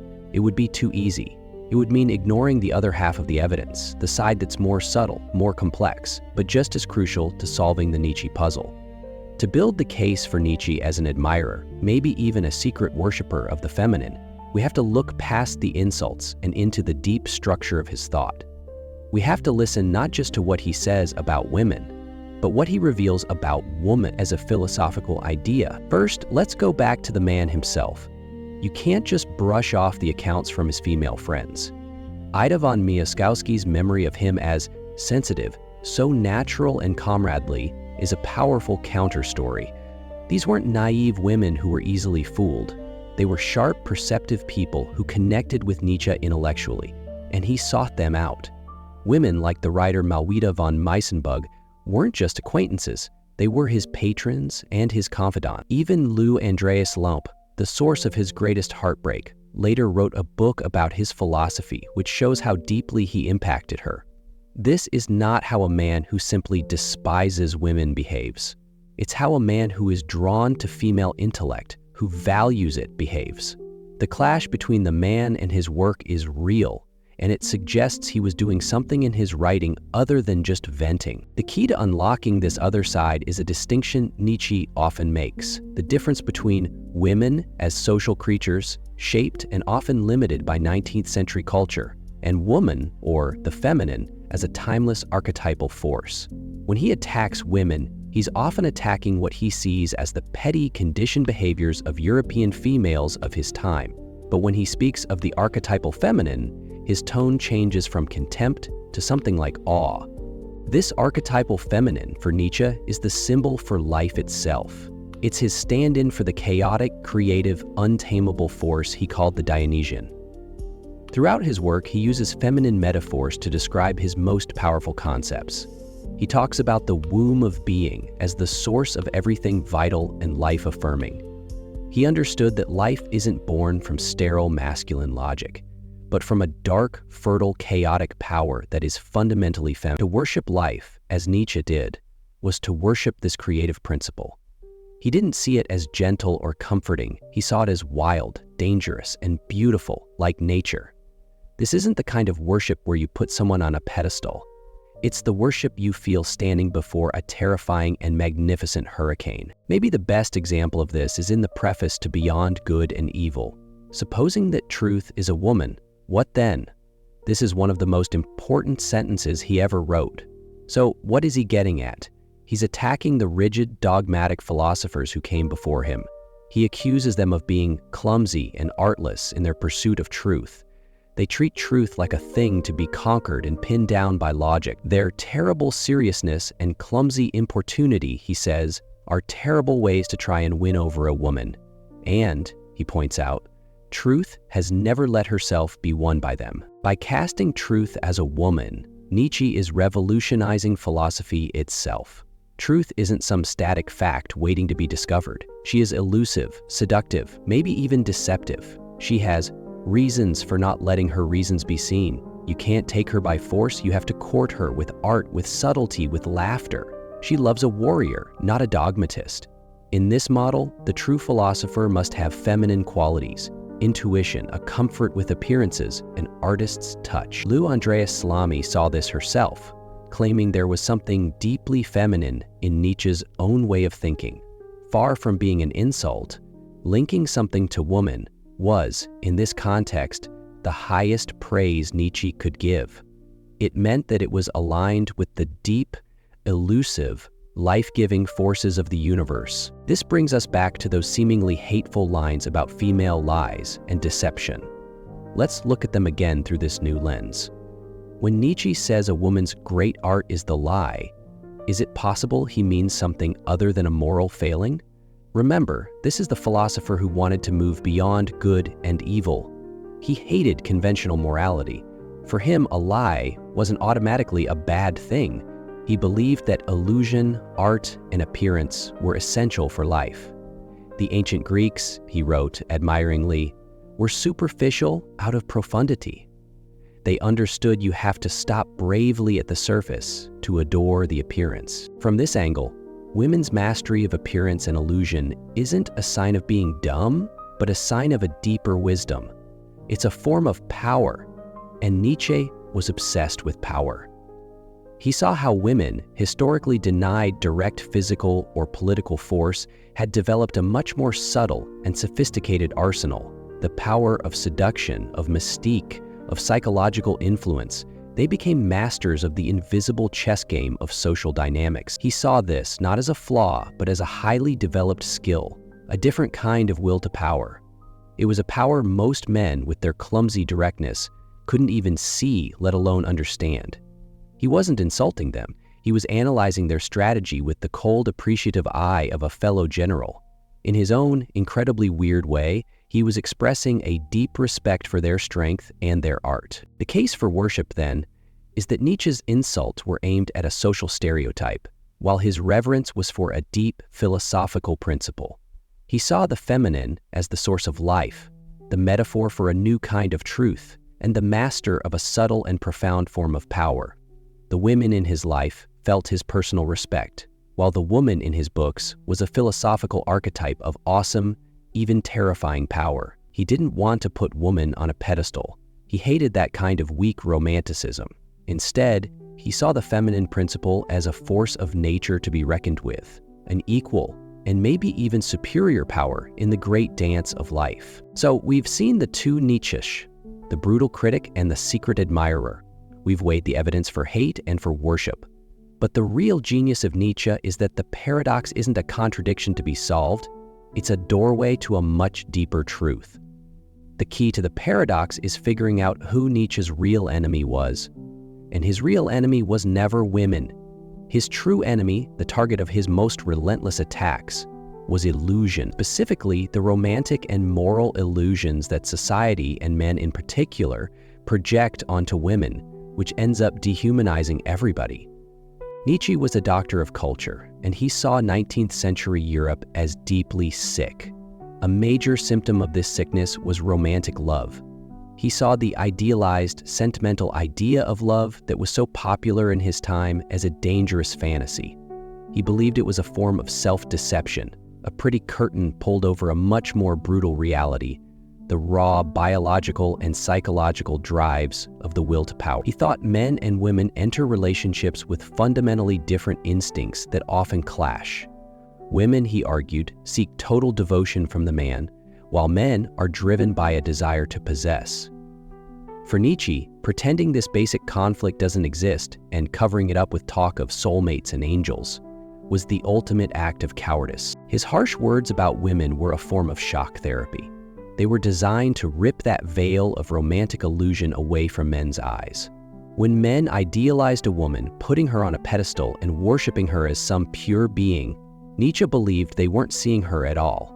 They were falling in love with their own fantasy, a fiction that protected them from the terrifying reality of female power and independence. This idealization, he argued, wasn't a sign of love, but of fear. It was the fear of a woman who isn't a passive object to be worshipped, but an active, strategic agent with her own will and her own desires. So when Nietzsche writes his brutal critiques, he's not trying to hurt women. He's trying to smash the pedestals men built for them. He's saying to the men of his day, look at what you're afraid of. You claim to love women, but you're terrified of who they actually are. You fear their intelligence, so you call them superficial. You fear their power, so you call them manipulative. You fear their independence, so you trap them in the gilded cage of the ideal. His misogyny in this reading is a performance. It's a strategic tool designed to expose the hidden misogyny of the very men who claim to be women's biggest fans. The so-called good men who worshipped women were, in Nietzsche's eyes, the real enemies of female strength, because their love only existed as long as women remained weak, pure, and unreal. This brings us back to his great metaphor. Truth is a woman. We saw what this means for a philosopher, that truth must be courted, not conquered. But now we can see the social meaning. The way men treated truth was the way they treated women. The rigid philosophers with their arrogant systems were just like the clumsy romantic who thinks he can understand and possess a woman's soul. Nietzsche's message is that both are impossible. A woman, like truth, isn't a thing to be owned. She is a mystery to be engaged with, a power to be respected, a veiled presence who only reveals herself to the worthy, the artistic, the strong, to the true, free spirit. She must be one, but not with force and not with sugary sentimentality. She must be one with strength. And what is strength for Nietzsche? it is self-mastery. It's having your own purpose, your own path. He believed that what a woman really admires is not the man who throws himself at her feet and makes her his whole world, but the man who has a world of his own and invites her to join him. The man who loses himself in a woman doesn't become more lovable, he becomes pathetic. He loses the very thing that made him attractive in the first place, his own sovereign will. This is the ultimate answer to the paradox. Nietzsche could be a perfect gentleman in his personal life because he was dealing with real individual women, Ida, Malvida, Lou. He respected them as people. But in his philosophy, he put on the mask of the misogynist and used woman as a philosophical wrecking ball. He used this explosive idea to demolish the rotting structures of his time: weak Christian morality, the lie of romantic love, and the cowardice of rigid philosophy. The venom wasn't for the person, but for the poison of illusion that was crippling Europe. He didn't hate women. He hated what men had turned women into in their own fearful minds. He hated the weakness in men that needed this illusion to feel strong. His project wasn't to put women down, but to challenge both men and women to rise up. He wanted to clear the ground of all the old, life-denying ideas so that a new kind of person could emerge, the Übermensch. And this higher type of human wouldn't be possible without a new kind of relationship between the sexes, one based not on fantasy and fear, but on a mutual respect for strength, a joyful embrace of power, and a courageous acceptance of reality in all its beautiful and terrible complexity. So where does that leave us, standing in the rubble of this demolished paradox? Was Nietzsche a woman hater or a secret worshiper? The answer is that the question itself is the trap. It's a 19th century question that Nietzsche himself would want us to get past. He was neither. He was a radical doctor of culture, and he saw the relationship between the sexes as a primary symptom of a deep societal sickness, the sickness of illusion. His brutal, shocking language was the medicine. It was a rhetorical overdose designed to jolt a sleeping patient awake. His target wasn't woman, but the weak, romantic, and ultimately condescending idealization of woman that men use to hide their own fear and insecurity. He wasn't tearing women down. He was trying to smash the pedestals that kept them from being seen for what they were: complex, powerful, and independent individuals. So what's the takeaway for us trying to navigate modern relationships? In an age of dating apps that encourage snap judgments and social media feeds that demand we perform a perfect life, Nietzsche's message is more relevant and brutal than ever. His philosophy is a call to be brave. It's a demand that we stop looking for an idealized fantasy in a partner, the perfect man, the perfect woman. They're ghosts. They're illusions that keep us from engaging with the messy, difficult, and magnificent reality of another human being. True connection, Nietzsche teaches us, isn't found in a comforting fantasy.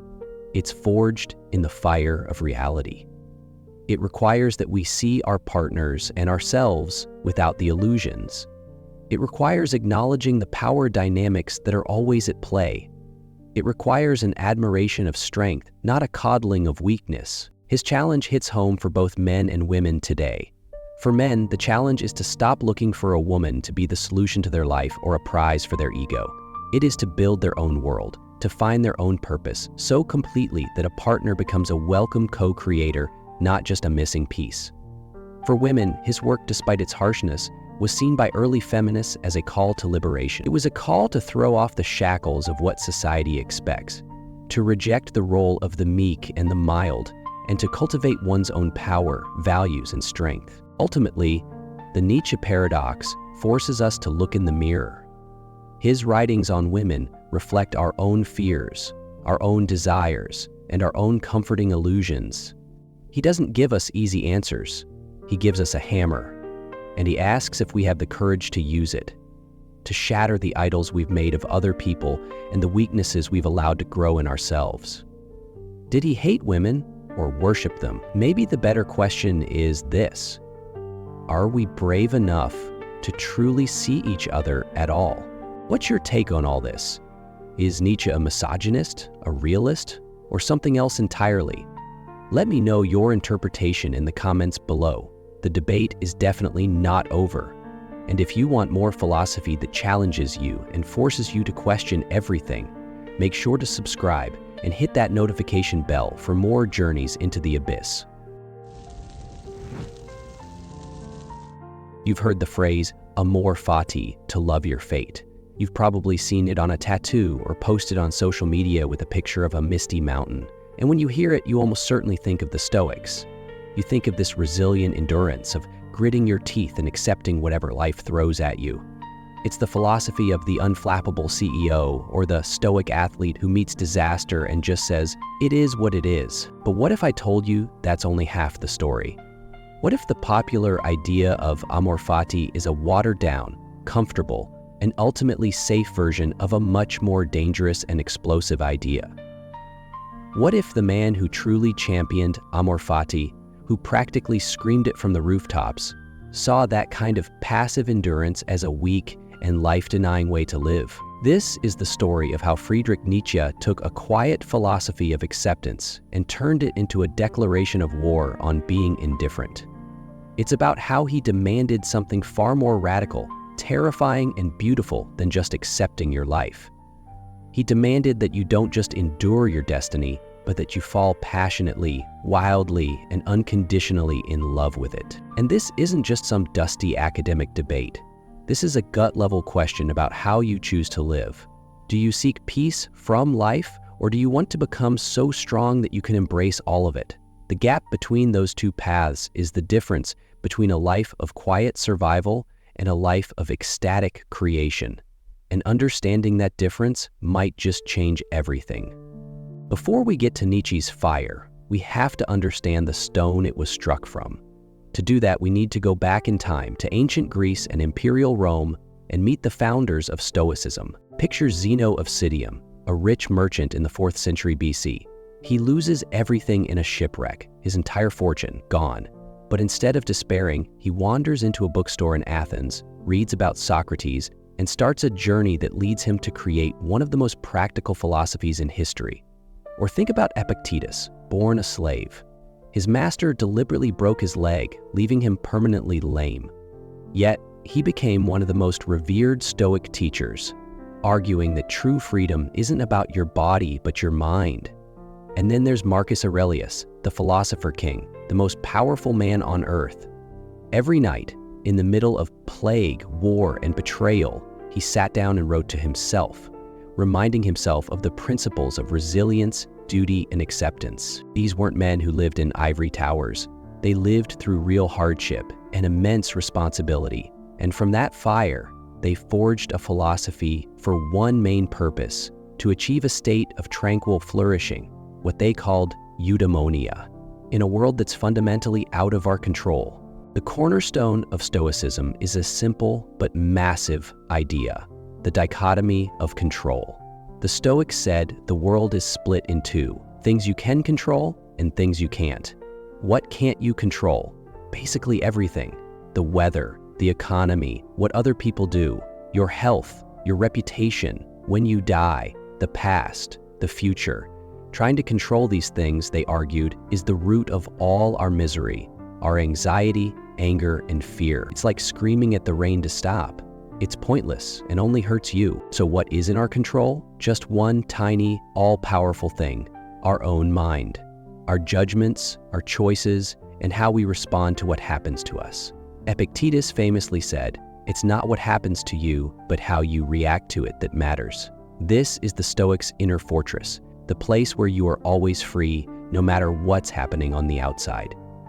Epictetus, the slave, could be freer than his own master because his mind was. This is where the Stoic idea of amor fati comes from. Though Nietzsche was the one who made the Latin phrase famous, the sentiment is pure Stoicism. Marcus Aurelius wrote, "Accept the things to which fate binds you, and love the people with whom fate brings you together, but do so with all your heart." Epictetus put it even more bluntly: do not seek for things to happen the way you want them to. Rather, wish that what happens happen the way it happens. Then you will be happy. Let's be clear what this means. This is radical acceptance. The Stoics believed the universe, which they called the Logos, was a rational and divinely ordered place. Everything happens for a reason within this grand cosmic design. So, to fight against your fate is to fight against reality itself. It's irrational. The wise person learns to align their will with the will of the universe. There's a famous Stoic analogy of a dog tied to a moving cart. The dog has two options.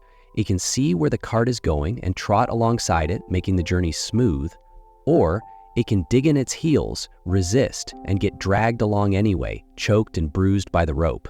The cart of fate is going to move no matter what.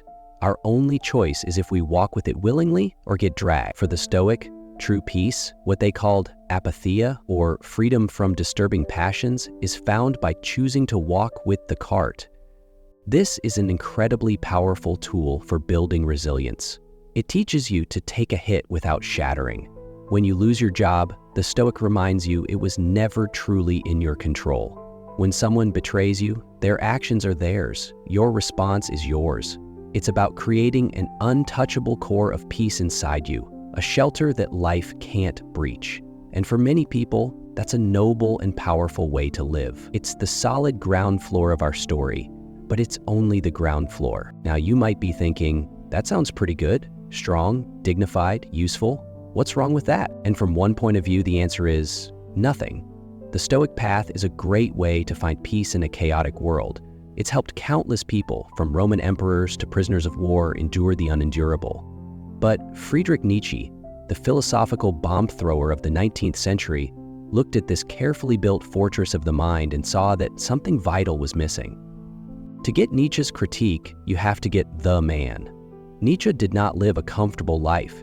He was plagued by constant, profound suffering, migraines that left him blind and vomiting for days, crippling stomach issues, and the slow creep of madness that would eventually consume him.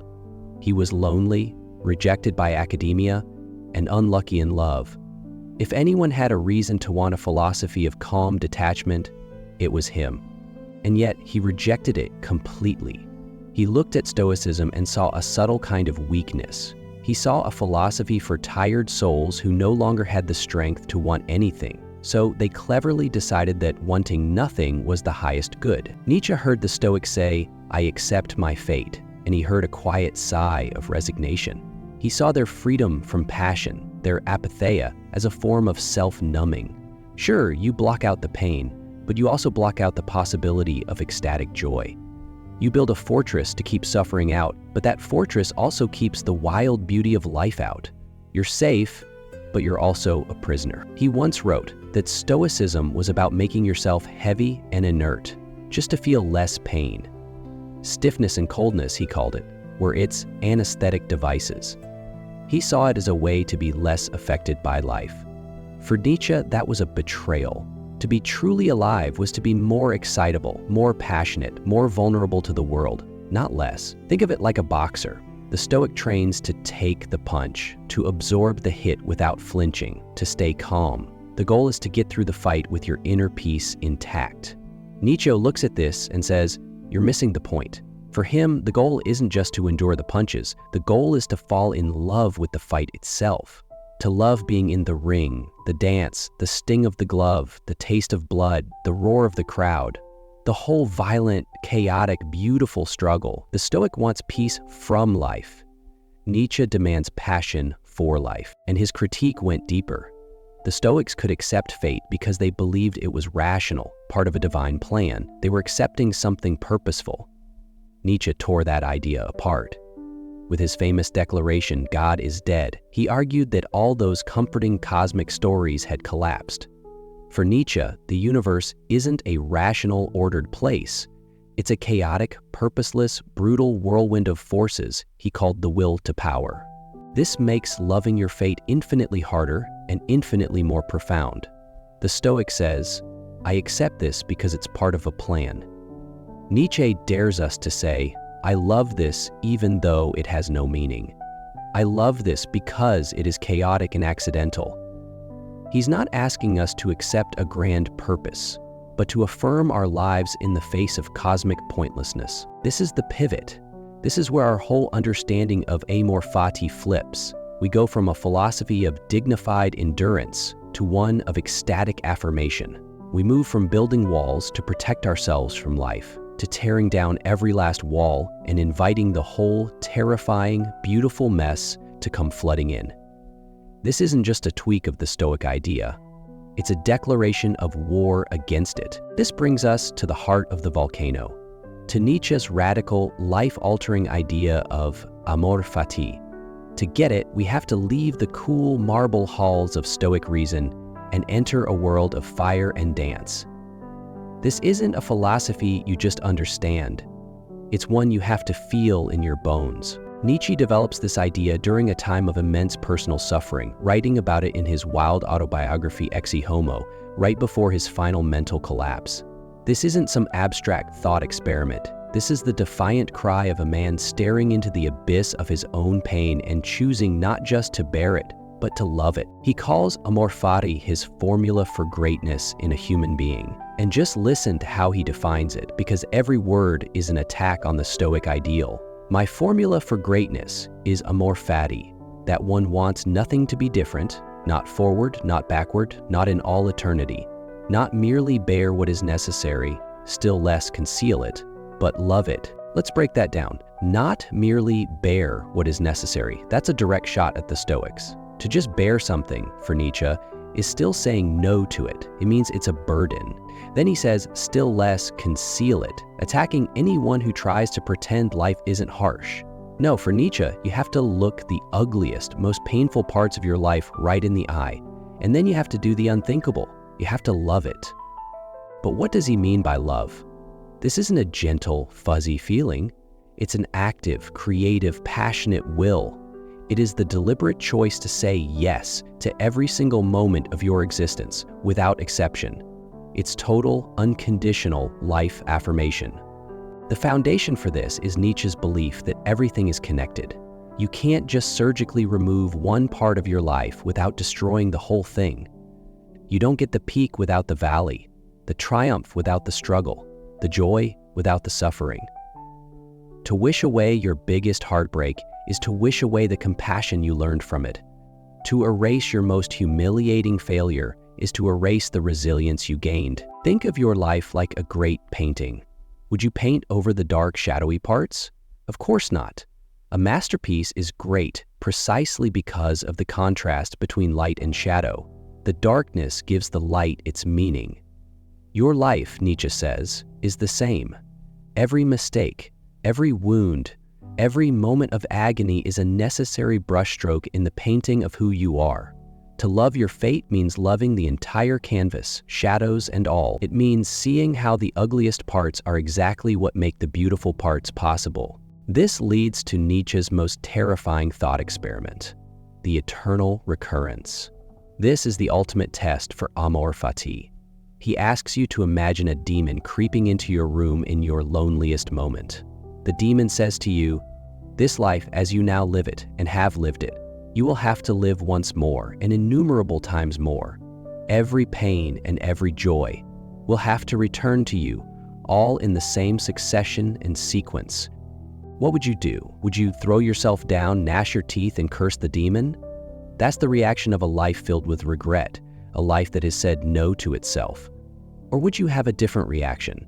Would you say, "You are a god and never have I heard anything more divine"? To be able to say yes to that demon, to joyfully will the eternal repetition of your life exactly as it is, that is Amor Fati. This isn't a physics theory, it's a psychological bomb. It forces you to ask the ultimate question, am I living in such a way that I would want to live this very moment again forever? It's the greatest weight, a thought that can either crush you or transform you.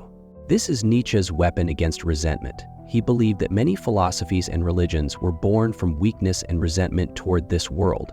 They invent a true world somewhere else, like heaven or a calm inner fortress, to make this world, the only one we have, seem less valuable. Amor Fati destroys resentment. It's a profound yes to reality, a refusal to seek an escape. This is what connects to his ideal of the Übermensch, the overman. The overman isn't a superhero. The overman is the person who has overcome the need for comforting illusions, who can stand in the full chaos of life and has the strength to will the eternal recurrence. The overman is an artist who takes the raw, often ugly material of their life and gives it style, shaping it into a work of art. The Stoic endures their fate, the Nietzschean creates with their fate. It's not about finding peace. It's about making your life a testament to your own power. Okay, that's all fascinating, you might say, but it also sounds impossible. How does this high-altitude philosophy actually apply to our messy, everyday lives? How are we supposed to love getting laid off or being betrayed? The Stoic path seems so much more practical, and in some ways it is. But Nietzsche's path, while steeper, promises a much deeper transformation. Let's start with regret. We are all haunted by the past, the thing we said, the thing we didn't do. Our minds loop endlessly on what-ifs. The Stoic offers a powerful fix. You can't change the past, so accept it and focus on now.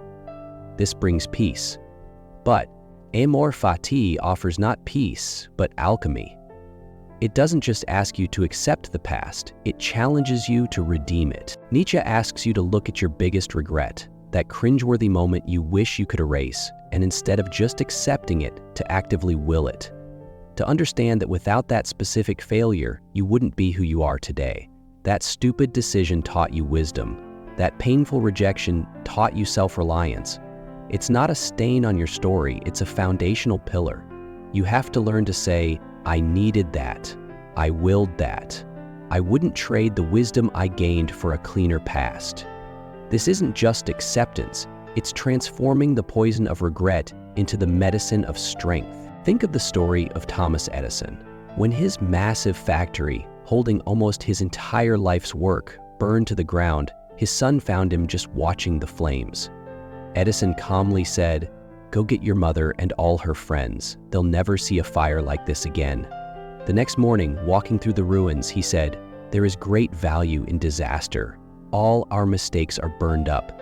Thank God we can start anew." That is Amor Fati in action. It's not just, well, I guess I have to accept this. It's, what's the hidden opportunity here? How is this necessary for my next great thing? This changes suffering itself. Pain is a fact of life. The Stoic teaches us to build a mental fortress to endure it. That's a defensive move.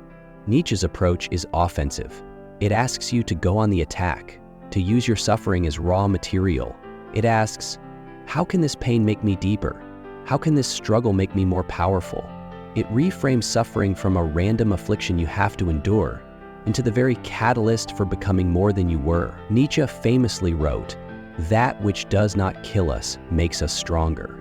This isn't just a gym poster slogan. It's a description of this process. You don't just survive the fire, you are forged in it. This philosophy also forces you to take radical ownership.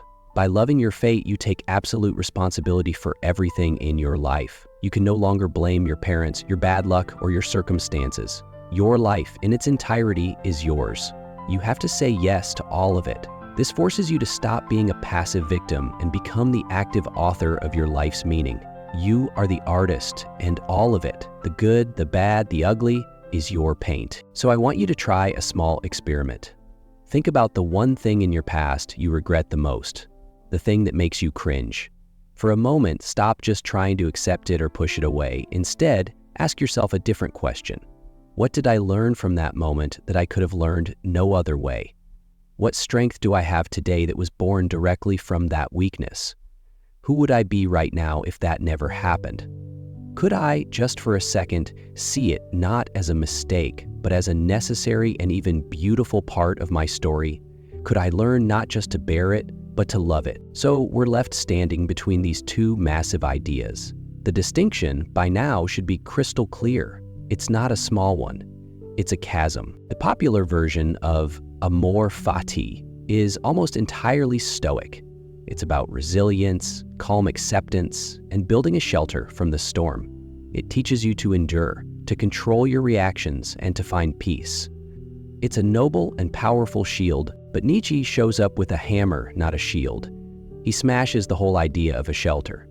He argues that a life spent seeking peace from the storm is a life half-lived.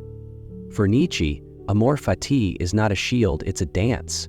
It's the challenge to not just face the storm, but to dance in the rain, love the lightning, and see the storm itself as a beautiful, inseparable part of your life. The Stoic says yes to fate because they believe it's rational. The Nietzschean says yes to a fate they know is chaotic and meaningless, and in doing so performs a much harder and more creative act. The Stoic accepts what is necessary. the Nietzschean loves what is necessary. Your idea of Amor Fati was probably the Stoic one, dignified endurance, and there's real value in that. But the true, radical, and life-shattering Amor Fati of Friedrich Nietzsche is a passionate, all-in-love affair with your own destiny. It's the ultimate challenge he leaves us. The question isn't, can you bear your life? It's, can you love your life exactly as it is, with all its horror and beauty, so much that you would beg to live it again and again for all eternity? If this distinction resonated with you and you want to explore more ideas that challenge how you see the world, make sure to subscribe. And now I want to hear from you. Which version of Amor Fati do you find more compelling? The Stoics' tranquil acceptance or Nietzsche's passionate love? Let me know why in the comments below. Carl Jung was an undeniable giant of 20th century psychology. His theory of the shadow is like an endoscope for our inner world, dissecting the internal struggles of countless modern people. This concept has helped thousands worldwide find the courage to venture into their own psyche, make peace with themselves, and embark on the heroic journey of individuation.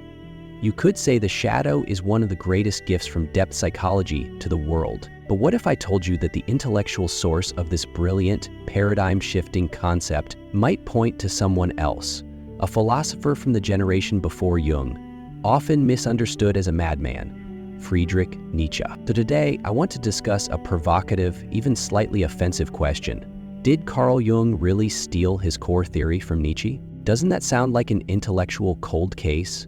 But hold on, this isn't just baseless speculation. It seems like everyone has a corner of their mind they don't want to face, a voice that trips them up at critical moments, an inexplicable impulse to mess things up. We try so hard to be a good person, a normal person, but in the dead of night we feel something pulling us down. Jung gave this unacknowledged, repressed part of our personality a name, the shadow. But guess what? Long before Jung mapped out this inner other, Nietzsche was already standing on the cliff's edge of the 19th century European spirit, issuing a prophetic warning. He shouted at us to dare to face the abyss within, because if you gaze long into an abyss, the abyss also gazes into you.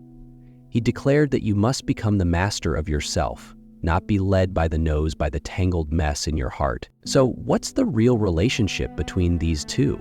A meeting of great minds? A tribute of a certain kind? Or was it truly a sophisticated case of intellectual property transfer?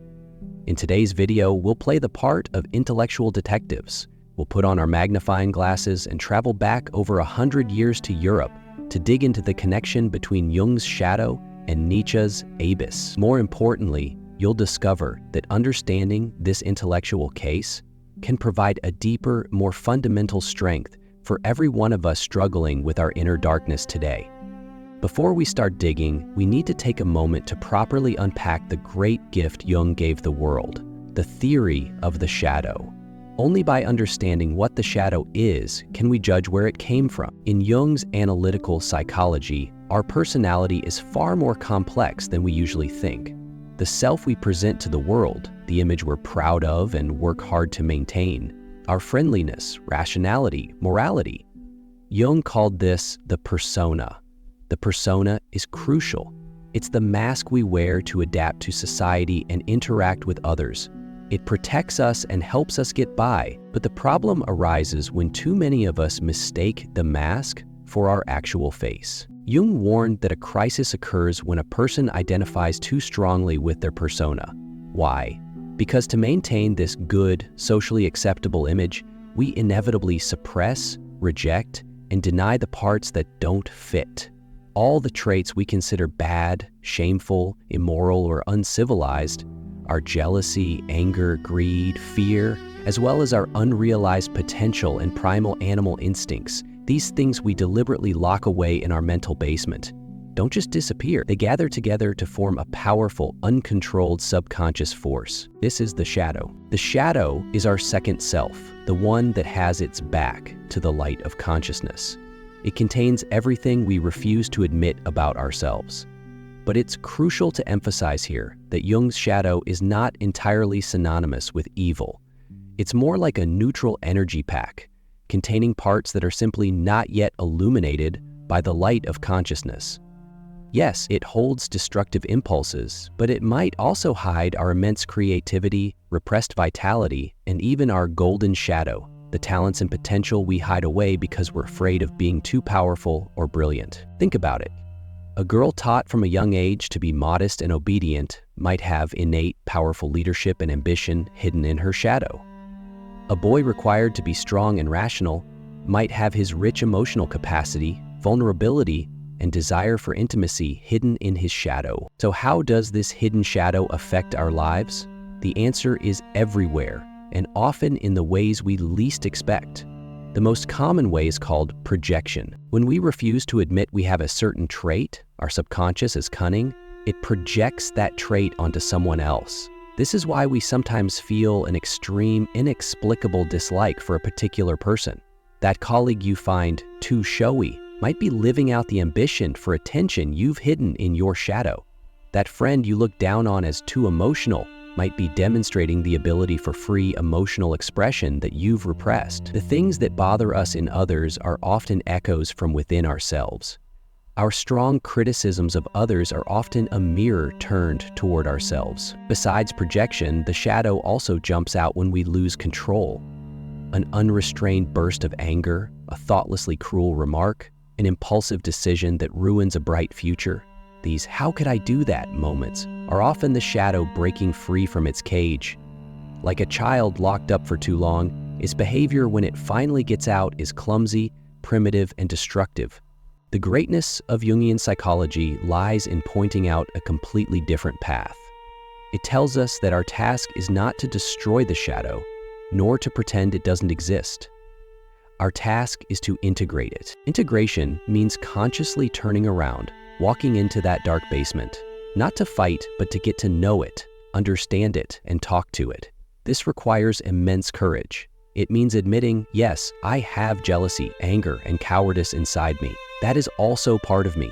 The act of acknowledgement itself is a ray of light. When you shine the light of consciousness on these repressed energies, they no longer need to grab your attention in distorted, destructive ways. Instead, the vast life force they contain can be consciously transformed and used by you. The people pleaser who integrates their inner aggression becomes someone with boundaries and principles, who knows how to protect themselves. The tough guy who accepts his inner vulnerability becomes more empathetic and capable of forming deeper relationships. This continuous process of recognizing, accepting, and integrating all parts of the psyche to finally become a whole, unique, and authentic person is what Jung called individuation. It is the ultimate goal of Jungian psychology, a heroic journey toward true spiritual freedom. This theory sounds both exquisite and profound, perfectly explaining the inner drama of modern life, doesn't it? But was such a brilliant insight truly Jung's original creation? To answer that, we need to get in our time machine and travel to an earlier era, to visit the master who threw the first stone into the abyss of the European psyche. Let's turn the clock back to the latter half of the 19th century in Europe. It was an earth-shaking era. The wheels of the Industrial Revolution were rumbling forward. Science and reason were triumphant, and Darwin's theory of evolution had shaken humanity's belief in its central place in the universe. In the world of ideas, a massive undercurrent was brewing. Friedrich Nietzsche, a master of language and a dynamiter of thought, announced the spiritual truth of this era with one world-shattering phrase: God is dead. God is dead doesn't mean a celestial being literally died. It was Nietzsche's diagnosis of an entire epoch. It meant that the absolute value system, the moral foundation, and the source of life's meaning that had propped up Western civilization for 2 millennia, represented by Christianity, had collapsed. When God, the ultimate judge and giver of meaning, is absent, humanity falls into an unprecedented crisis of nihilism. People would discover the ground beneath their feet is empty. There are no more sacred laws to tell us what is good or bad, and the meaning of life becomes precarious. Nietzsche foresaw that on this wasteland of values, humanity would face immense danger. People would either fall into despair and decadence or frantically search for new idols, money, power, the state, science, to fill the void in their hearts. But Nietzsche also saw a tremendous opportunity. It was precisely because the old shackles of value were broken that truly powerful, free individuals could emerge. So, how does one become such an individual? Nietzsche's answer pointed inward.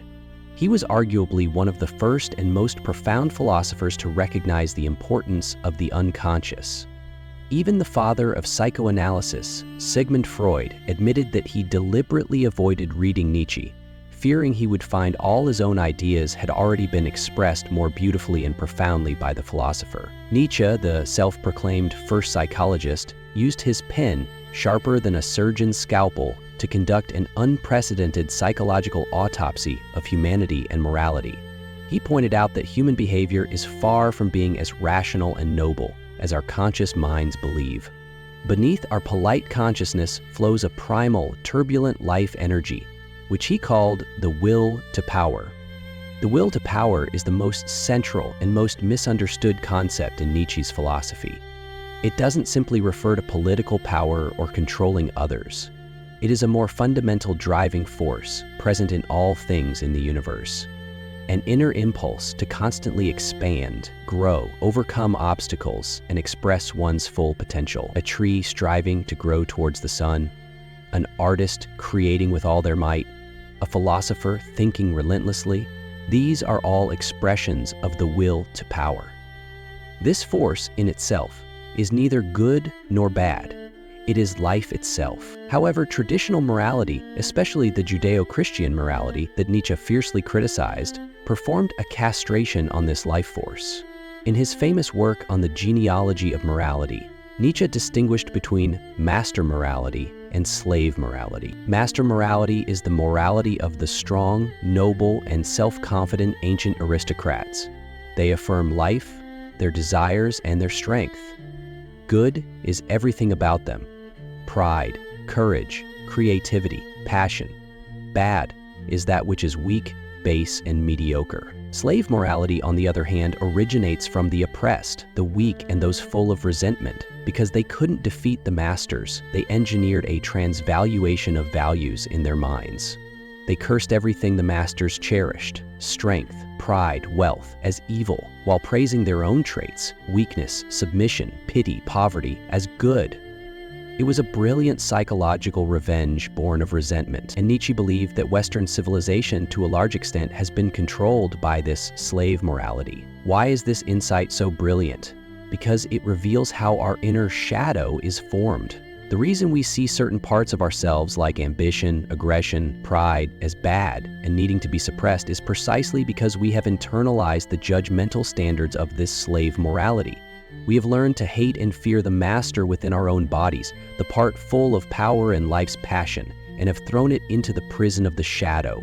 Thus, Nietzsche issued a thundering call to his ideal future human, whom he called the Übermensch. Become who you are, Bertie dear du Beast. Become who you are is by no means a light-hearted self-help platitude. It is the most dangerous path. It means you must have the courage to shatter the moral shackles imposed by society and yourself, and to reevaluate all values. You must dare to face all the chaos, desires, impulses, and darkness within you, the things deemed evil by traditional morality. You must, like an alchemist, forge these raw, dangerous energies into your own unique, shining personality. The Übermensch is not a racial concept, but a spiritual state. He is an individual who can legislate for himself and create the meaning of his own life. He is an artist who can transform his own pain and chaos into creativity and joy. He is a true master of himself. And the path to the Übermensch inevitably passes through the abyss. This leads to Nietzsche's most famous warning: he who fights with monsters should look to it that he himself does not become a monster. And if you gaze long into an abyss, the abyss also gazes into you. This sentence is the perfect annotation for the dangers of Jung's shadow integration. It acknowledges the real existence and immense power of inner darkness. It demands extraordinary courage and clarity. You must go in, understand it, dance with it, but not be devoured by it. Nietzsche, this prophet of thought, though he didn't use the word shadow, his deep insights into human nature, his analysis of inner conflict, his setting of the ultimate goal of becoming yourself, and his emphasis on the necessity of confronting inner darkness, all of it practically paved a grand boulevard for the depth psychology that followed. He had already sketched the outline of that unknown territory. What was left was for a cartographer to map it out precisely. All right, now that we've investigated Jung's shadow integration theory and Nietzsche's Übermensch philosophy separately, the detective's job is to put the clues from both sides together and find the undeniable connections. When we do, a clear picture of intellectual inheritance emerges. First, there is the undeniable direct influence. Jung never hid it. He had read Nietzsche and held him in high regard. Throughout his long academic career, he repeatedly mentioned the profound inspiration he drew from Nietzsche. The most powerful evidence is that from 1934 to 1939, Jung held a private seminar at the Psychological Club in Zurich for 5 years, dedicated to a line-by-line analysis and explanation of Nietzsche's magnum opus, Thus Spoke Zarathustra.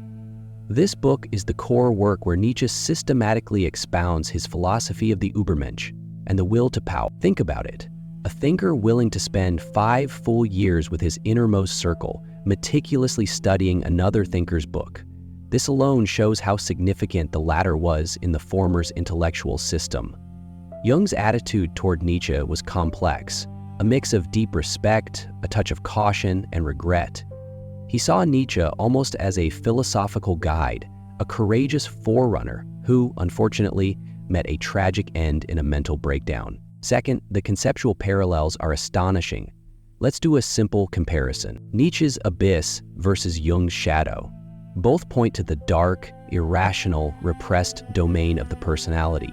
Nietzsche warns us of the danger of gazing into the abyss, while Jung developed this gazing into a therapeutic technique called active imagination, encouraging people to consciously dialogue with their inner shadow figures. Both recognize that this place is both a source of danger and a source of power. Nietzsche's Become Who You Are / Übermensch versus Jung's individuation. These two sets of concepts arguably point to the same ultimate goal, just using different jargon. Nietzsche's Übermensch is the free spirit who has transcended judgments of good and evil, integrated all his inner forces, and creates meaning for his own life. Jung's individuation is the process of personality differentiation and integration, ultimately incorporating the vast territory of the unconscious into the conscious map to become a whole, unique self. Both emphasize that this path is not about imitating someone else, but about living out all of one's unique possibilities, including the bad ones. Nietzsche's revaluation of all values versus Jung's shadow integration. Nietzsche called for a shattering of traditional slave morality to reevaluate what is good and bad. On a personal, psychological level, this is precisely the work of Jung's shadow integration. Integrating the shadow means breaking down the rigid moral judge in our minds to re-examine the traits we've labeled as bad. We must ask ourselves, can the aggression I hate be transformed into the courage to protect myself and pursue goals? Does the selfishness I despise also contain the self-love of caring for my own needs? This is precisely a revaluation of values on a personal level. Jung himself explicitly pointed out this connection. He believed Nietzsche's tragedy was that he was his Zarathustra. Nietzsche, in a genius way, foresaw and diagnosed the spiritual crisis of modern man, caused by the split from his own instincts and unconscious. But he himself was overwhelmed by this immense unconscious force. In Jung's words, Nietzsche was a man who had discovered the unconscious but was swallowed by it. From this perspective, Jung's work carried a strong sense of mission. It seems he was trying to complete the work Nietzsche left unfinished, not just to point out where the abyss is, but to draw a map for posterity to navigate it safely and to provide a reliable set of tools. He wanted to ensure that future explorers, when gazing into the abyss, would not repeat Nietzsche's fate. So, when we lay all the clues on the table, the direct textual evidence, Jung's own acknowledgments, the startling parallel core concepts, the conclusion is clear. The philosophical foundation and core insights of Jung's shadow theory were indeed deeply influenced by Nietzsche's philosophy. Nietzsche is an unmissable mountain in the landscape of Jung's thought. So does that count as stealing? Let's return to our provocative opening question. Did Jung steal from Nietzsche? After examining all the evidence, my answer is clear. No, this was not theft. It was a grander, more profound intellectual activity. It was inheritance, development, transformation, and above all, a tribute. If we compare the development of human thought to a relay race, then Nietzsche and Jung were two great runners with completely different styles but the same goal. Nietzsche was the bolt of lightning that tore through the long night. He was a diagnostician, a prophet, a poet-philosopher. He stood atop the spiritual ruins of the 19th century, shouting with all his might, warning the world that a crisis was coming. His words were like aphorisms, full of passion and fire. His thought was explosive, destructive. He was like a brave mountaineer who climbed a treacherous peak no one had reached before and saw the magnificent yet dangerous landscape of the human soul's depths. He pointed to that abyss and shouted, "Look, there it is. It's important. You must face it." But Nietzsche did not, and perhaps did not intend to, provide a detailed map or a set of safe climbing gear for those who followed. His work was philosophical diagnosis, not clinical therapy. He told us where the disease was and how severe it was, but he didn't write a specific prescription. And Jung took the torch from Nietzsche. He was more like a rigorous scientist, an experienced clinician, a patient and meticulous cartographer. He heard Nietzsche's cry and saw the abyss Nietzsche pointed to. But he didn't stop at philosophical pronouncements. He rolled up his sleeves and started doing the hard, tedious work. Jung's great contribution was to translate Nietzsche's poetic, philosophical, and explosive insights into a psychological system that could be understood, operated, and taught. He systematized Nietzsche's vague inner abyss into the collective unconscious and personal unconscious, and further distinguished clear archetypal concepts like the shadow, anima/animus, and the self. This was like drawing national borders and mountain ranges on a chaotic continent. He concretized Nietzsche's abstract call to become who you are into a psychological development process called individuation with different stages and tasks. He developed Nietzsche's dangerous dance with inner forces into a set of relatively safe clinical techniques, such as dream analysis and active imagination, allowing ordinary people to explore their inner worlds under professional guidance. This is by no means a simple copy and paste. It is a highly creative work of transformation. If Nietzsche was Columbus discovering a new world, then Jung was the one who meticulously mapped this new continent, established settlements, and cleared safe shipping lanes. The greatness of Columbus lies in discovery, but the greatness of the builders who came after is just as immeasurable. You can't say the latter stole the former's credit. So, Jung did not steal Nietzsche's shadow. On the contrary, he took the lightning bolt that Nietzsche used to tear through the dark night and turned it into a warm, bright lantern. A lantern that can guide every one of us safely into the map of our own psyche to explore that unknown territory. This is an intellectual tribute and a tremendous contribution to human well-being. Understanding this allows us to see this chapter of intellectual history from a broader perspective. More importantly, it provides us with dual wisdom for facing our own inner shadow.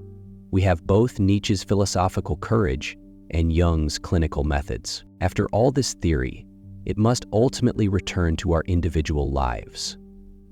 Armed with the profound wisdom of Nietzsche and Jung, we must ask, how can I apply all this in my daily life? How do I begin my own shadow integration work? This is a long-term practice requiring patience, honesty, and courage, but we can start with some simple yet effective methods. Here are 4 progressive exercises you can think of as a preliminary guide to entering your own inner abyss. This is the most fundamental and important step. Our shadow loves to make its appearance through projection, so start consciously observing your strong emotional reactions to people and events in the outside world. How do you do this? Get a notebook or use a notes app.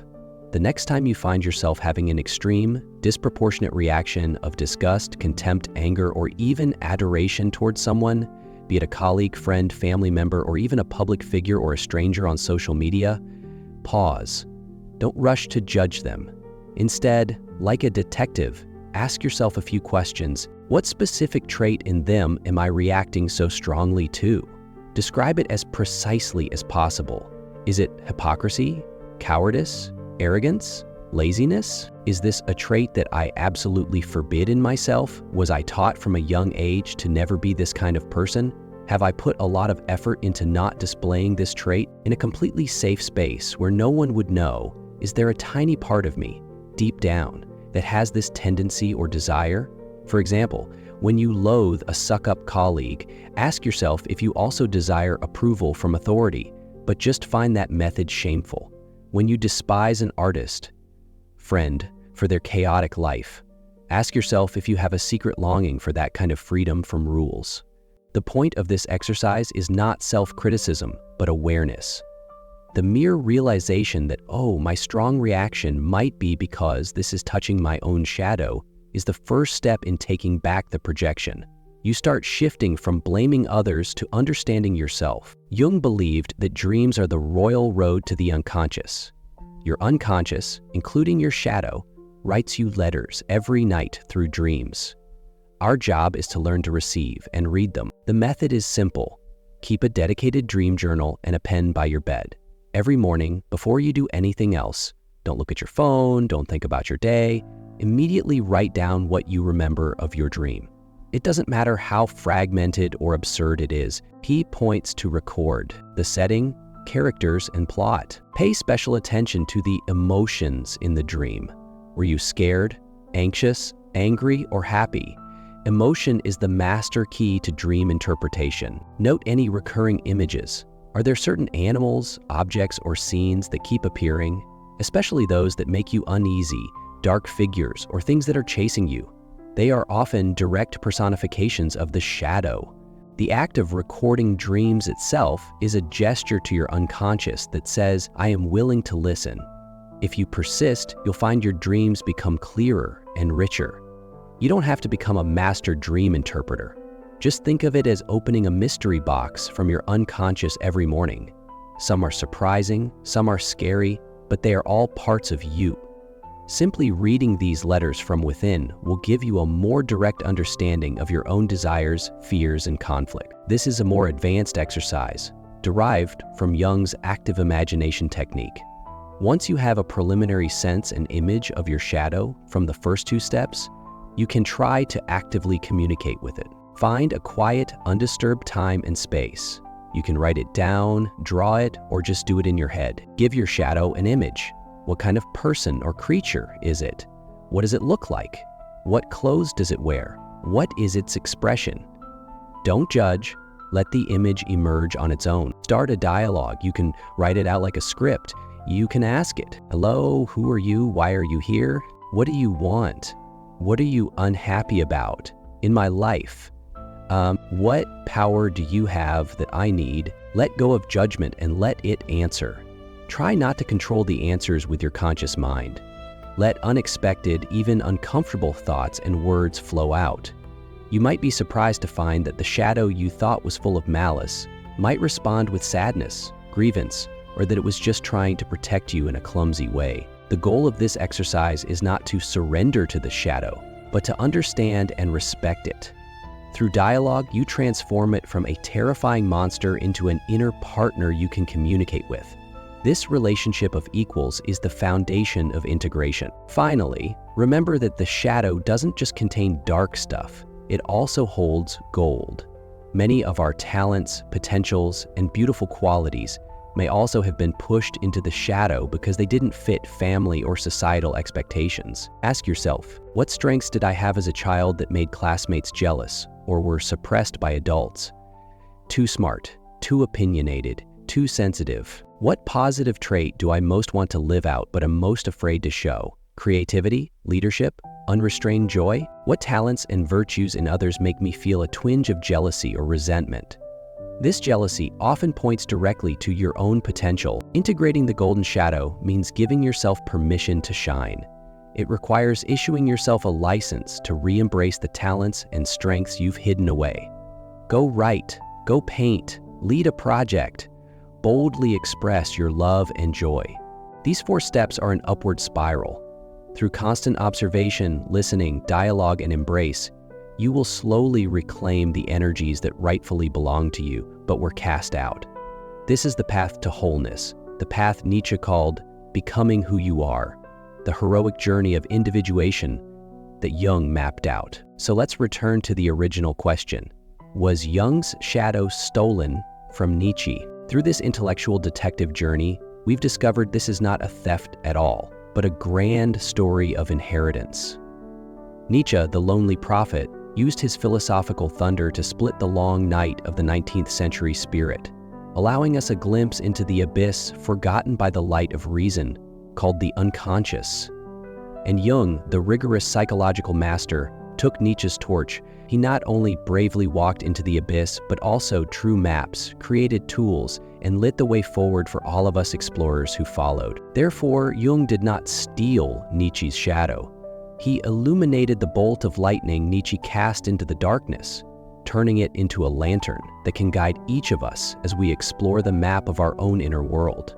Understanding this, perhaps we can face the unacknowledged corners of our own hearts with a little less fear and a little more courage, because we know that darkness is not a curse, but the necessary path to wholeness, strength, and true freedom.